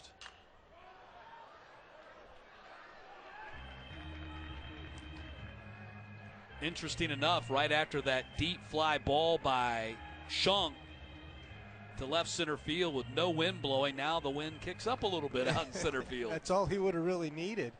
A little bad luck for Shunk and the Bulldogs right there. That little breeze that's blowing now might have been just enough to get it over the wall. Here's the 1-2. Again, high ball hit to left field. Cabrera's got plenty of room and comes over to make the play, and the Bulldogs retired 3 up, 3 down, although Shunk brought the crowd to their feet momentarily. Still scoreless going to the 7th.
Hess versus Hancock in what has been an entertaining pitcher's duel. Yeah, both guys have been on their game. Again, 3 commandables. You see Hess with the wipeout slider. A lot of his strikeouts coming on that slider or the good changeup that he's had. And then Hancock really has matched him. Got off to a rocky start, but has really come back and found that command. See Freeze and the LSU hitters on the fastball, little changeup there. Just a really good matchup between these two. 6 scoreless innings for both. Hancock, a 1-hit ball. He's retired 13 in a row. Hess with a new season high 7 strikeouts, scattering those 4 Georgia hits.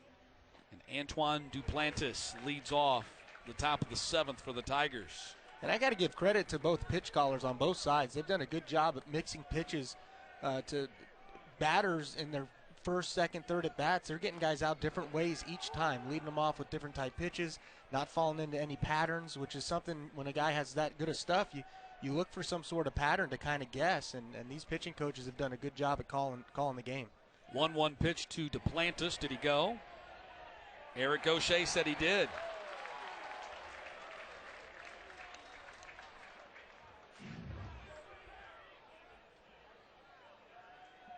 Awfully close. I think the drop of the barrel right there was what Eric Gaucher saw down there at third base. Here's the 1-2. Popped up out of play. 2 fly ball outs for Duplantis so far tonight, who's given them an uncharacteristic power surge this season. Team leading 5 home runs for Duplantis. He only had 6 career home runs coming into the season. That ball is hit towards the gap, and it's going to get down and one-hop the wall. Duplantis in scoring position to start the 7th with his 3rd double of the season.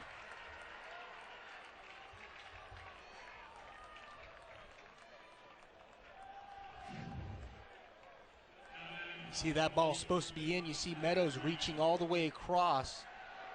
Not quite able to execute that fastball on the inner half. I think that was a good call, but credit to Duplantis staying with that, driving it in the gap. Leadoff double here. Now Hancock's got to look to manage this to only allow at most the 1 run to score. Here's Chris Reed.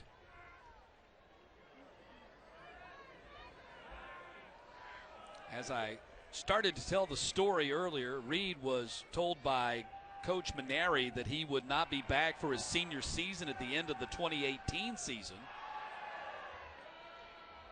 They had run out of a roster spot. You can only have 35, and so Reed was told not to come back. Well, they got to January, and they had a roster spot open. And word went out to Reed to come talk to Coach Maneri.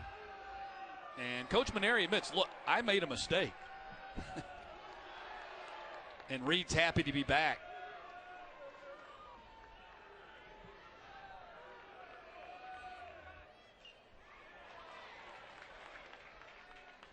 Maneri today, talking to him, said Reed's just got that it factor.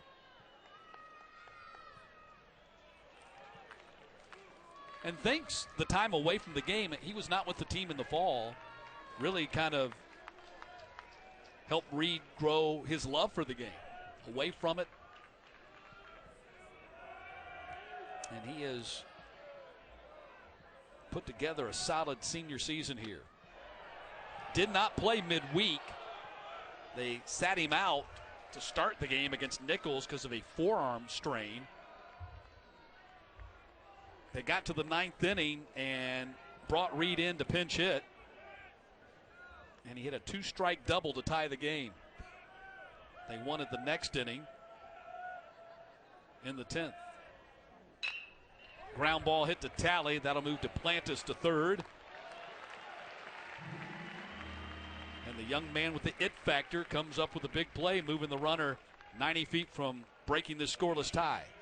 Yeah, great job right there. Good changeup by Hancock. He just kind of played a little bit into Reed's game right there as he was trying to get that runner over, just hit something on the ground to the right side. Georgia's going to bring the infield in, and I think this is a pretty good decision. Tight ball game the way it is. Runs being at a premium the way they are. No doubt. I think Hancock's got the stuff to get that soft contact ground ball. Cabrera hit that one foul. One of the few base runners for the Tigers tonight walked back in the second. Always liked going hard in when the infield was in like this. Not allow that hitter to get extended, get something out in the air. 0-1 to Cabrera. Ball hit in the air. Shallow left field. Jernigan misread it. Comes in and makes the play. Here comes the throw to the plate. And Duplantis is going to score easily. Jernigan initially misread the ball coming off the bat. Retreated. Then had to run in and make a basket catch. Perhaps if he had been able to set up, he might have gotten off a better throw as the Tigers take a 1-0 lead. Yeah, I agree with you. I don't think this ball was deep enough. But I think once they saw Jernigan having to run full speed in and catch the ball off balance, I think it was a no-brainer they were going to try right there. And I think that him being a little out of control, having to reset his feet like he had to, led to the errant throw, or throw off the mark, not necessarily errant. But good baseball there by LSU, manufacturing a run in a tight ball game.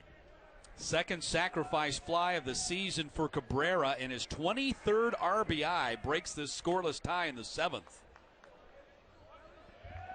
That's almost, I know there's a ton of statistics in baseball already, but that's almost one of those where you wish there was an assist for a guy like Reed, who did a great job at getting that runner over from second to third and having a productive out.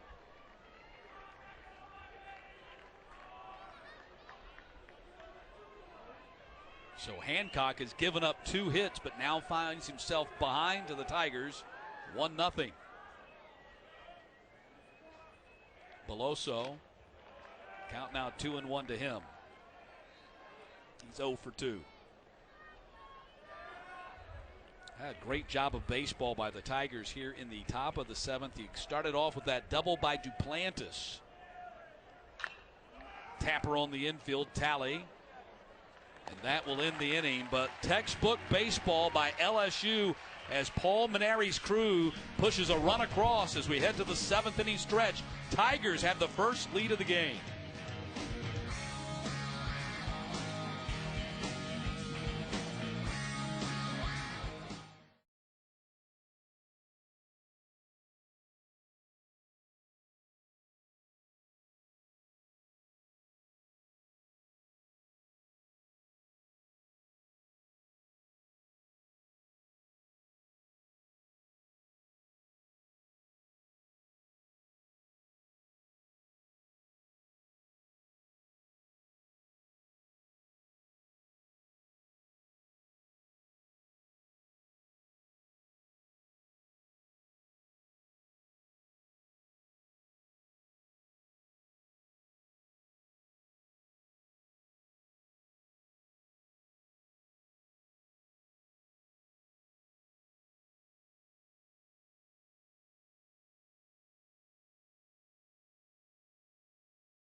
Sold out series opener. 11th ranked LSU now leading number 8 Georgia 1-0 here.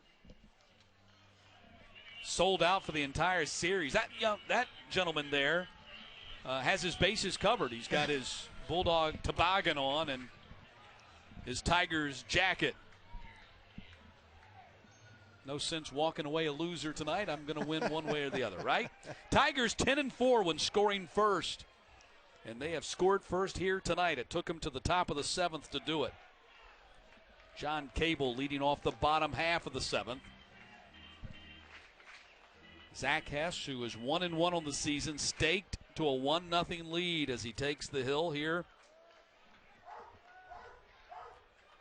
and throws his 93rd pitch of the night. It's a ball one to go along with strike one.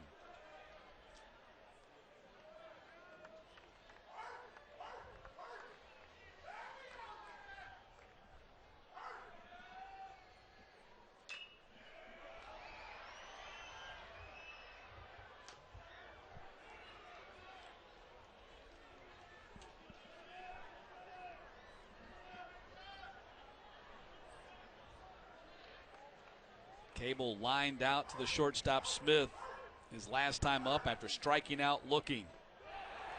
He strikes out swinging. That's the second time tonight he has struck out, as Hess now up to 8K. And you just see that power slider towards the back foot. So difficult to lay off of as a lefty, especially that down and in. It's kind of your wheelhouse. A lot of lefties' wheelhouse, and thing just disappears there late. Great pitch there by Zach Hess. Mason Meadows 0 for 2. Popped up, struck out looking.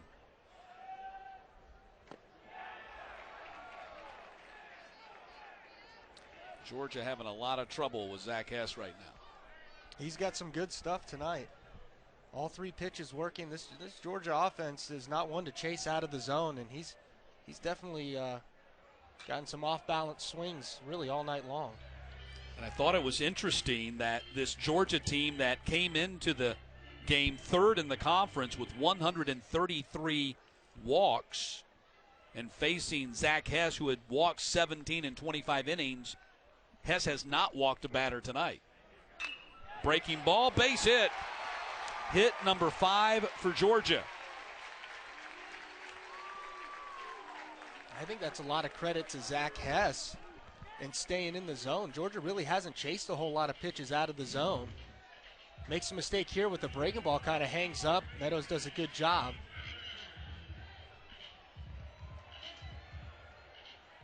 So getting a little bit late in the game, see if they're going to pinch run for Meadows. Looks like he's going to stay in. Such a good asset behind the plate. Yep. Cheney Rogers, the redshirt freshman out of Gordon Lee High School.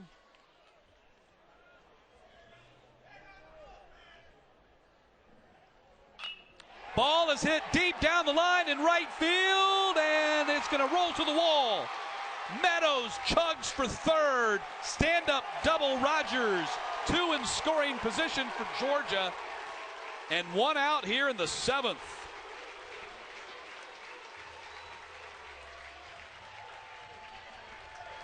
And what a good job by this Georgia offense. Gets the fastball. Again, a mistake, a little bit up in the zone. See Hess getting up there toward the century mark in pitches. Makes a little mistake. Jams Rogers just a little bit, but he gets enough of it. Get that double down the right field line. Now LSU's going to have to tinker with their infield, possibly bring them in. As we see a pinch hitter, C.J. Smith, coming to the plate. And pitching coach Alan Dunn out of the dugout to talk to Hess.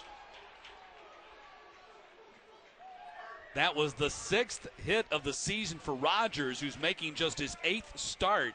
Again in the lineup for Patrick Sullivan, who's in concussion protocol. And 3 of his 6 hits have been doubles. You know, he runs well for a big guy, too. You know, first baseman you kind of typically don't think of as having a lot of speed, but Rogers can move out there. Not that he needed to hustle on that to get the double. He hit it well enough, but he was definitely catching Meadows on his way to second base there. Devin Fontenot in the bullpen for the Tigers. And C.J. Smith batting for Randon Jernigan here. We'll see if Georgia has any kind of a squeeze play on.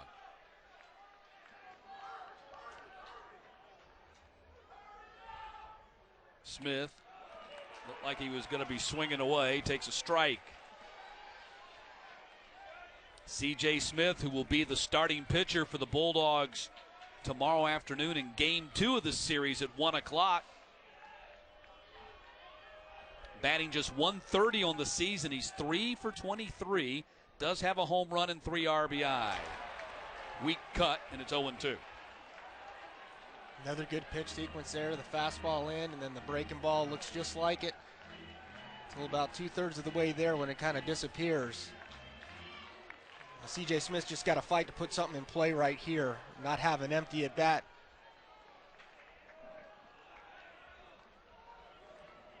The 0-2 to Smith. Got him. Nope, fouled it off. Yeah, Hess went back to the slider, left that one up just a little bit. So Smith's seen it twice now. See if he can make the adjustment on it, barrel it up. I wouldn't be surprised to see Hess go hard away with something right here, maybe try and chase him up in the zone. Packed house, sold out Foley Field.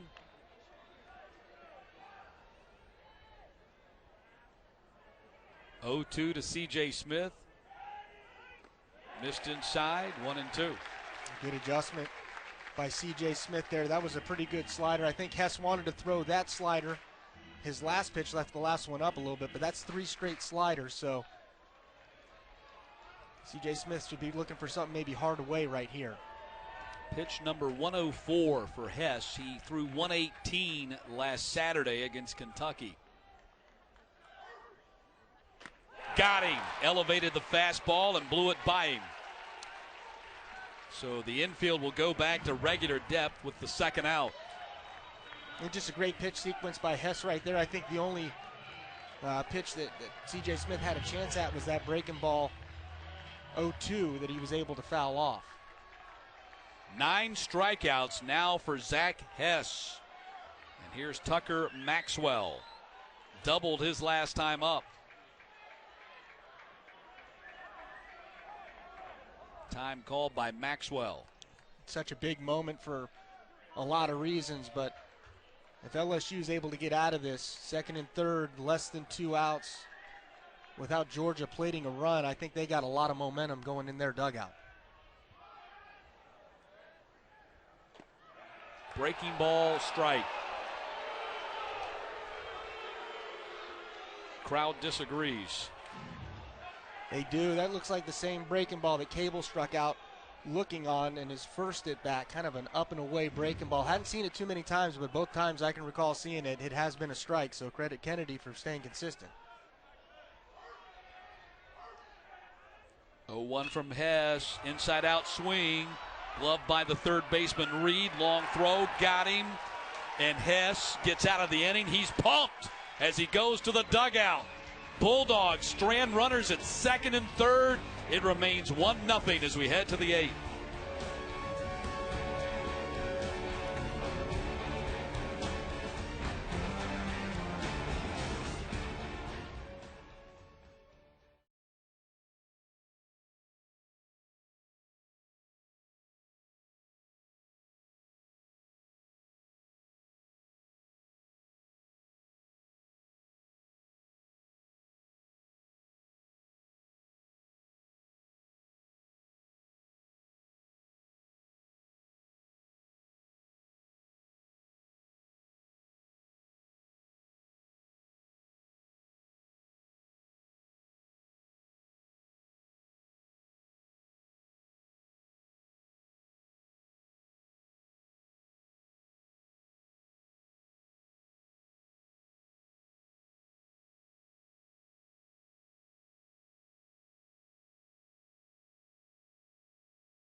Top of the 8th inning, 11th ranked LSU leading number 8 Georgia 1-0.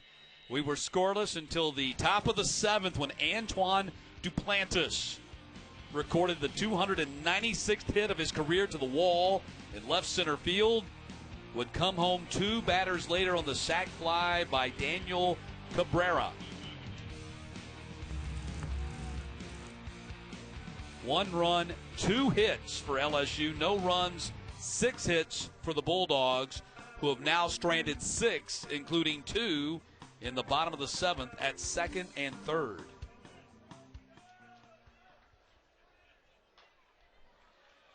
Georgia's starting pitchers this year, 15-1 with a 2.00 ERA. The one loss for Georgia's starting pitchers, Tim Elliott, a 1-0 loss to LIU Brooklyn on an unearned run. Could Hancock be headed towards a second loss for the starting pitchers in a 1-0 ball game again? Well, the one thing Georgia's got going for them is they got the leadoff batter leading off next inning. You would hope not in such an effort that Hancock has put out there, but you got to give Hess a heck of a lot of credit as well, pitching out of that jam, a hot hitter in Tucker Maxwell. 2nd and 3rd, less than 2 outs, able to strand those runners out there. I think that's a fantastic job, and both these guys have really been on their A game today. LSU just able to take advantage of really the one opportunity. Maybe back in the 2nd inning they had that 1st and 3rd situation, so their second opportunity of the game, just their second hit of the game. 1-2 to Giacomo, hits this one high in the air to center field. Maxwell trots in a couple of steps for the first out of the 8th.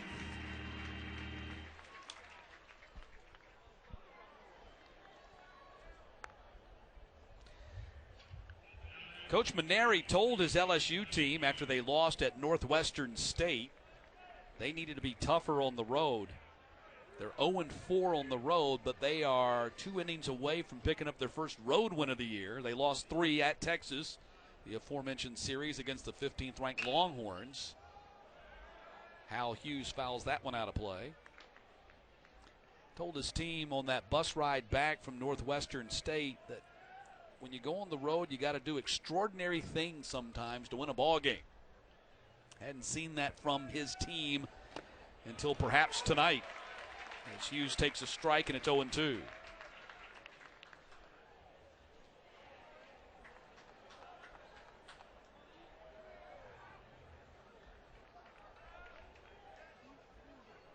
A determined look from Hancock as he comes to the plate with the breaking ball. And that was the 99th pitch for Emerson Hancock.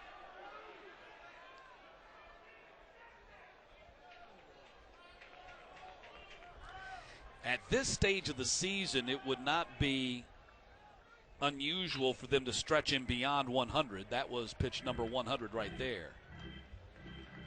But he still has 5 more outs to get in a complete game. I mean, I say you stick with him until he loses the zone at this point, even if you got to get him up towards that 120 mark. Fastball called, strike 3. Blistering pitch from Hancock there for strikeout number 4. And you got to remember, not only is it well located, it's mid-90s. And that's just so hard to pull the trigger with 2 strikes on the inner half like that. Hancock, a 38th round draft pick by the Diamondbacks, coming out of Cairo High School. Would have gone much earlier had he not indicated to pro scouts that he was going to keep his commitment to the University of Georgia. He was the number 1 rated high school right-handed pitcher in the state of Georgia by perfect game coming out of high school. Another great catch there by Meadows on the low fastball, beating it to the spot. Such a difference maker when you can win those gray area pitches. It really gives the pitcher a lot of confidence. It keeps the umpire in a rhythm of calling strikes back there as well. 0-2 to Mathis.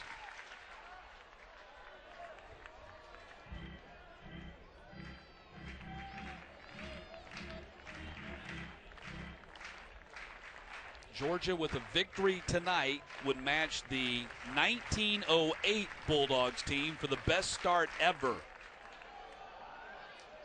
The 1908 Bulldogs, which was 25 years before the Southeastern Conference was even formed, started the season 20-2. They played in the Southern Conference back then. 2-2, lofted and gloved by Shepard. Cam Shepard ranging to his right, stayed with the soft liner and hauls it in. head to the bottom of the 8th.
Been a fun night here at Foley Field. Matt Stewart along with Jason Jacobs and 3,000 plus at Foley Field. The one run for LSU in the top half of the 7th has stood up to this point. As the Bulldogs bat in the bottom of the 8th, they threatened that with 2 aboard, 2nd and 3rd in the bottom half of the 7th. Failed to push them across. And Georgia's inability to get the leadoff batter on has been part of their scoreless night. I think that's the big difference is Hess has been able to get that leadoff out. So anything Georgia's been able to get going, he's only had to get 2 more outs. Whereas LSU, first 2 innings, they get the leadoff guy on by way of walk. Then they get the double there to lead off the 7th and are able to cash in without getting another hit. Shepard is 1 for 3, one of the 6 hits for the Bulldogs this evening.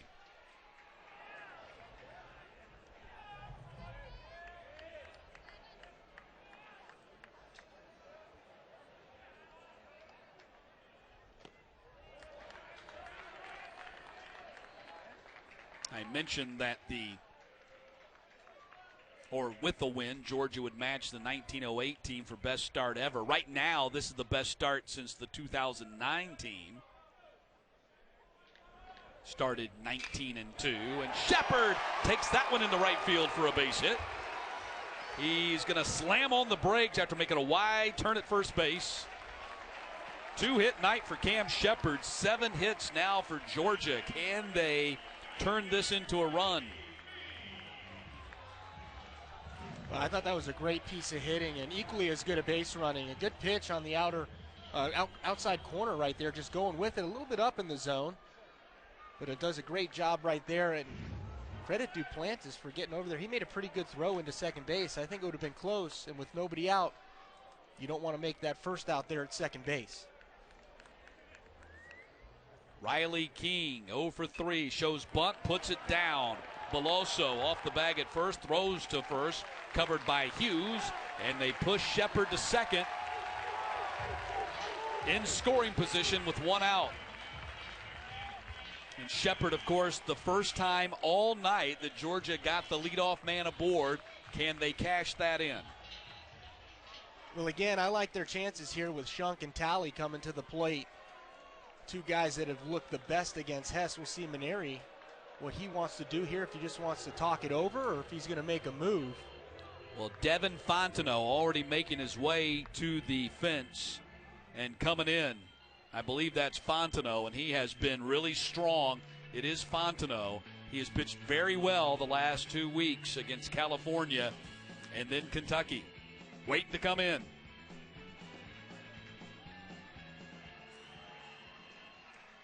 So they did not make the pitching change. Fontenot was all but on the field. I think Hess may have talked Coach Maneri right into that one. And why not? He's been pitching great. Yeah, I like his chances just as much as Fontenot's in this situation. Maneri going with his gut right there, and Hess definitely looking determined to get this out. That'll be interesting to find out if Hess was able to talk Coach Maneri into staying into the game right here. And Shunk, first pitch to him is a strike. 94 miles per hour.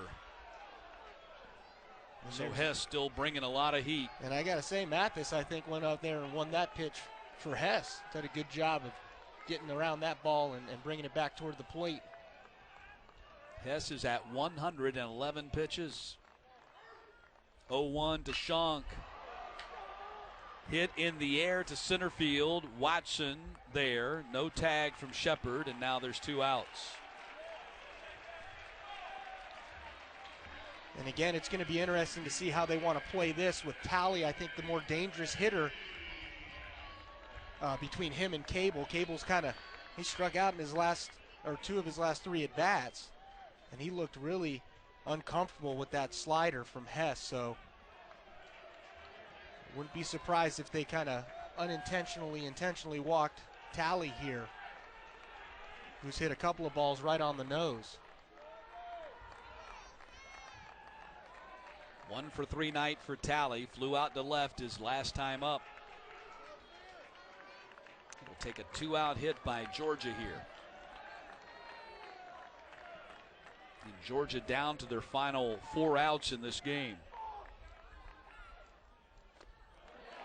Ball inside to L.J. Talley.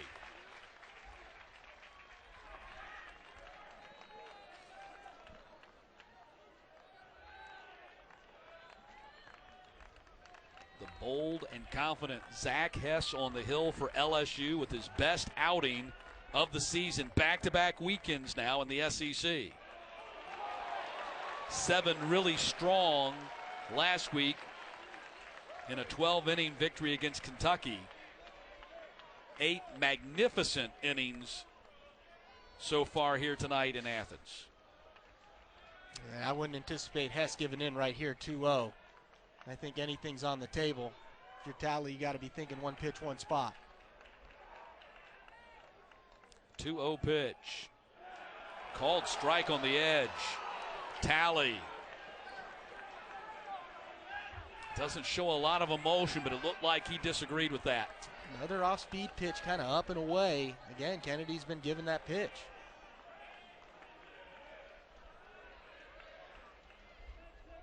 Shepard, the tying run at second for Georgia. 2-1. Chopper on the infield. Hughes knocks it down. Picked up by Smith. Here comes the throw to the plate. And Shepard is going to be out at the plate. What a huge defensive play by the Tigers on the infield. Hughes saved the run by knocking down the ball. Josh Smith picked it up and threw it out to Mathis, who stuck the tag on Shepard's chest. And Georgia trying to tie the game, thrown out at the plate in the bottom of the 8th. It's still a 1-0 LSU game going to the 9th.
8 scoreless with a season-high 9 strikeouts for Zach Hess. Emerson Hancock, his night is done. 2 hits allowed, 1 run in 8 innings of work with 4 strikeouts. And Justin Glover, the left-hander out of Buford, Georgia High School, takes over on the mound for the Bulldogs. Glover, the first left-hander out of the pen for the Bulldogs this weekend with Ryan Webb out. Glover on the season making his 8th appearance. No record, 1.23 ERA in 7 1/3 innings of work. He's walked 2, struck out 8, and opponents batting just 125 against him this season. And you might say, why Glover in this situation, not Christofac, or because 6 of the next 7 hitters in the LSU lineup are left-handers. Yeah, absolutely. And I think you want to maybe save Christofac in a situation where you have a lead as well. But Webb out for the weekend, got a forearm strain. Bulldogs also down Proctor again this weekend. Proctor still battling those shoulder problems. Bulldogs don't think it's serious, but again, he's on the shelf this weekend with that injury. 1-1 to Smith. Bounced above the Bulldogs dugout. There you see the Georgia bullpen.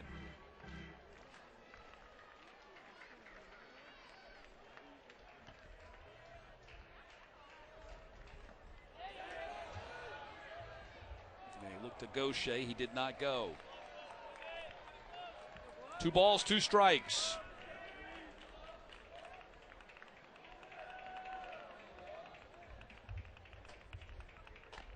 Got him with the fastball.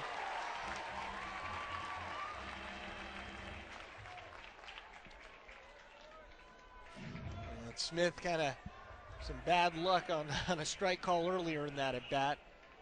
Only able to lay off that slider, moving away from him. Up in the zone, but far enough away.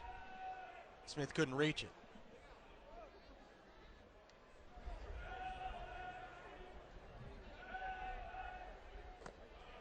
Watson. Ball 1 to Watson. Got on base back in the first, reached as far as second after a fielder's choice and stolen base and was stranded there. Off the end of the bat, Talley's going to have to charge hard, gets it into his glove and throws and got him. Quick transfer by Talley. Watson still standing behind first base. I think they might review this. Yep, Maneri wants a review. Maybe a little too far for a glove flip there, but you see the quick transfer and the dart throw. Ooh, that's very close. First base coach Jared Foster thought he was safe. And Maneri giving the signal that he wants the umpires to take a look at it. Now remember, in SEC games, review is in the centralized office. Just like in football, they have a centralized location for review during conference games. So this will actually be looked at in Birmingham.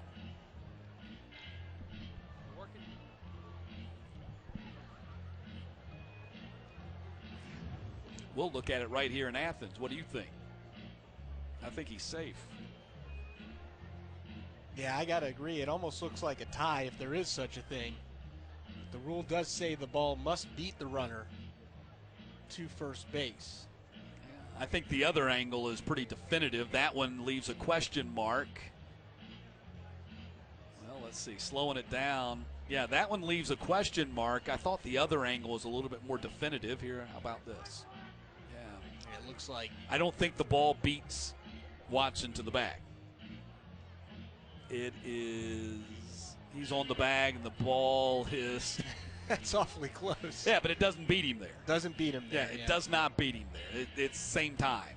So you can see, I mean, the ball has to be in his glove before the foot hits the bag. Yep. And you saw the video just like the umpires did. And so Watson has a 1-out hit. Boy, that goes to show you how well LSU travels. I heard the roar from the crowd, and I thought they had confirmed the out. Yeah. That's just the LSU fans making their presence known. Oh, my goodness. I've had so many opportunities to go and cover the College World Series in my career. And LSU fans are at the College World Series even when their team isn't. Yeah. Even when their team doesn't show up, there will still be LSU fans in Omaha. It's amazing. Yeah, LSU's been there so many times. They've won some fans over that are locals. So just a great fan base LSU has.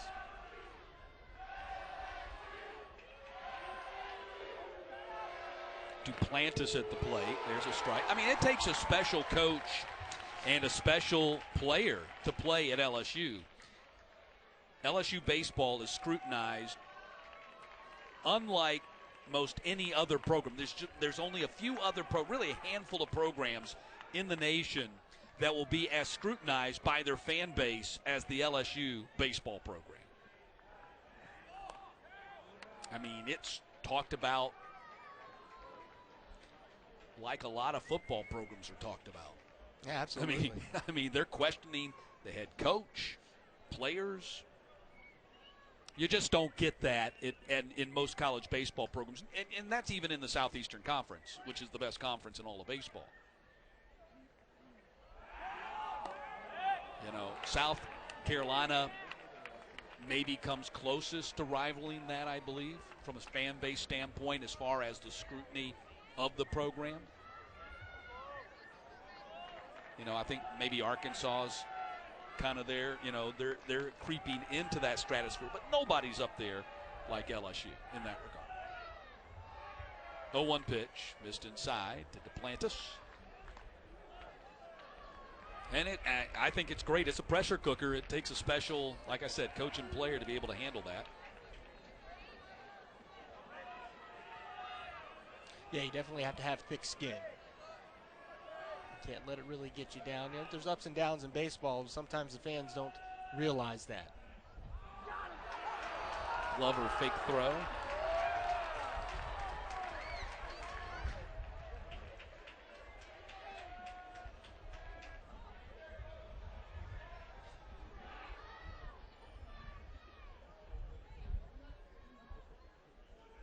One to the plate, fouled out of play. 2 more games here this weekend. If you don't have a ticket, you'll have to watch it on SEC Network. They're all sold out. They do have Foley Fest, inaugural Foley Fest tomorrow. Tomorrow morning, if you're here in the Athens area or close enough to drive to it, from 10:30 to 12:30. Got live music, food, entertainment. Fun for all in the left field parking lot prior to the game. Chopper on the infield, tally. 1 play, and that's the first, and there's 2 down as Watson reaches second.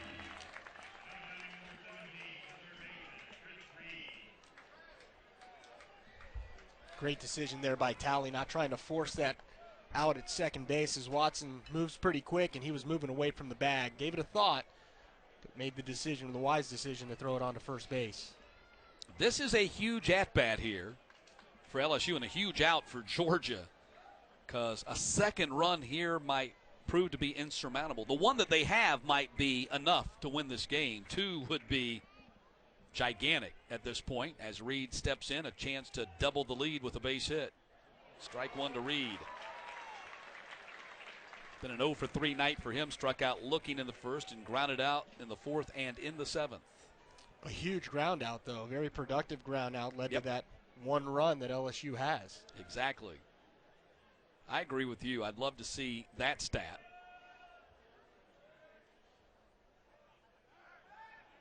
The productive out stat. It's not quite a sacrifice, but really in essence, it's the same thing. It's the one statistic that the one action in baseball that kind of, doesn't get rewarded. Yeah, you're right. I mean, you get a sac bunt, you don't have to, wear that at bat, but that essentially was a sacrifice hit in a way.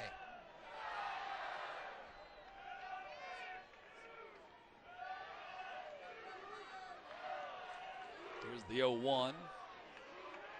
Former LSU great Todd Walker told me one time he hated to bunt when he was in the majors with the Rockies, called on to bunt. He said, "Coach, I tell you what, I hate the butt. I will hit it. I will hit it to the right side and move the runner over. Just let me do that," which he did. Incredible pro. Tremendous college baseball player. 1-1 lofted into the air. And Riley King will come in to make the play. And the Tigers are retired in the ninth, stranding Watson at second base. Bulldogs down to their final 3 outs and batting when we get back.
The Sanford Stadium tradition of holding up 4 fingers for the fourth quarter being replicated here at Foley Field with 9 fingers as they go to the bottom of the ninth.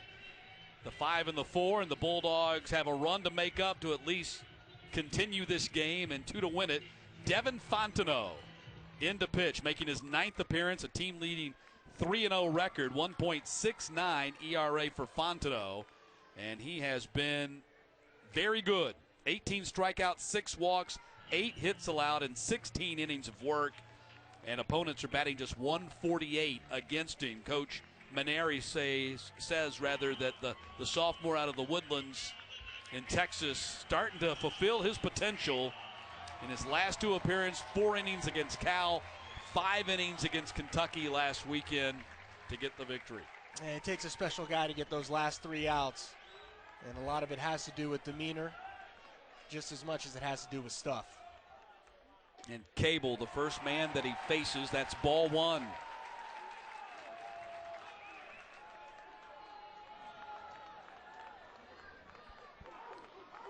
Devin Fontenot working here in the ninth.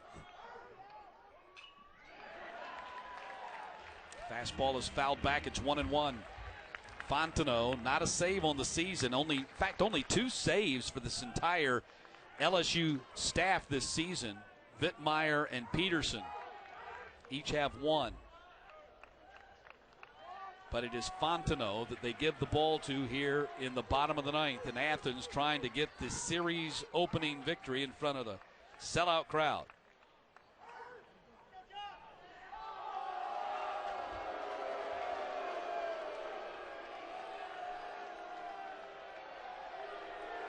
Crowd growing weary of the wait.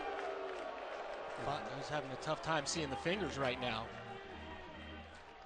Might have to switch up their signals. You can see the yellow painted fingernails. Or perhaps that's gold.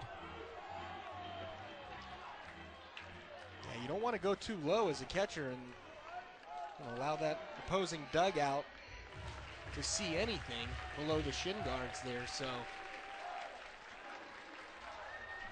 course, the painted fingernails, not a fashion statement, but so the pitcher can pick up the signs a little bit easier. The 1-1 chopper on the infield.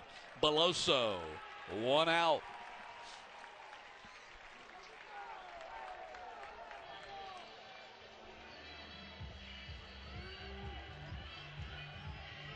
Mason Meadows strides to the plate. Has one of Georgia's 8 hits tonight. 7 men left on for the Bulldogs this evening.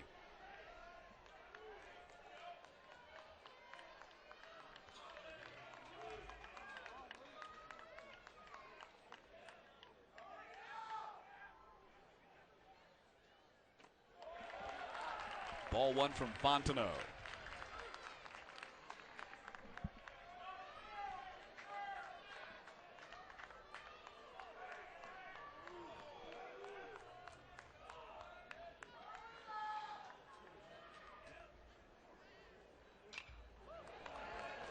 One and one now to Meadows.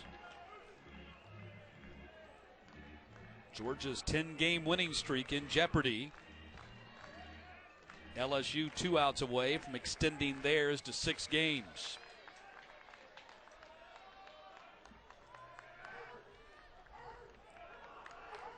One. Rocketed into the screen. 1 ball, 2 strikes to Meadows.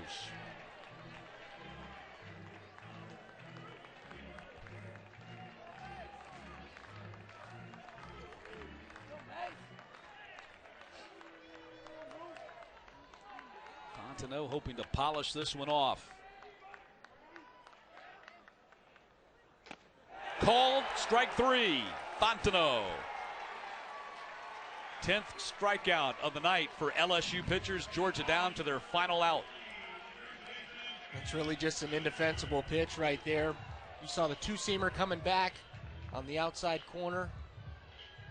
So tough to pull the trigger. About all you can do, or hope to do, in that situation if your Meadows is fouled off and just unable to pull the trigger right there. A great pitch by Fontenot. Rogers, 1 for 3, doubled his last time up. Georgia's final hope, perhaps, in what has been a sterling 1-0 performance here by both pitchers tonight. Hancock, an out away from being the tough luck loser and suffering his first loss of the season. It would be just the 3rd for Georgia this year. 1-0. In the air, that should do it. Smith goes back on the grass, and LSU has won the series opener, ending Georgia's 10-game winning streak with a 1-0 victory here in front of a sold-out crowd. And what a performance, Jason, by Zach Hess. 8 scoreless innings, season-high 9 strikeouts. Yeah, I think it really goes back to that 8th inning where he talked Coach Maneri into leaving him in the ball game, was able to work his way out of that jam, and ultimately led to the victory, the 1-0 victory. Just incredible compete that he showed in that situation. And we talked at the top of the game about the combination of Duplantis and Cabrera, that they were good enough to plate the 1 run for the Tigers tonight. Did a great job. They manufactured a run, took advantage of their opportunity, the one opportunity they had, and that was really the difference in the ball game. So Georgia now 19-3, 3-1 in the conference. LSU now 17-5 and 4-0 in the conference as they win here tonight, 1-0. And now for Jason Jacobs, our producer Carter Mills, and our entire SEC Network team, I'm Matt Stewart. Good night from Athens. Hope you enjoyed a great ball game with the Tigers winning this one 1-0.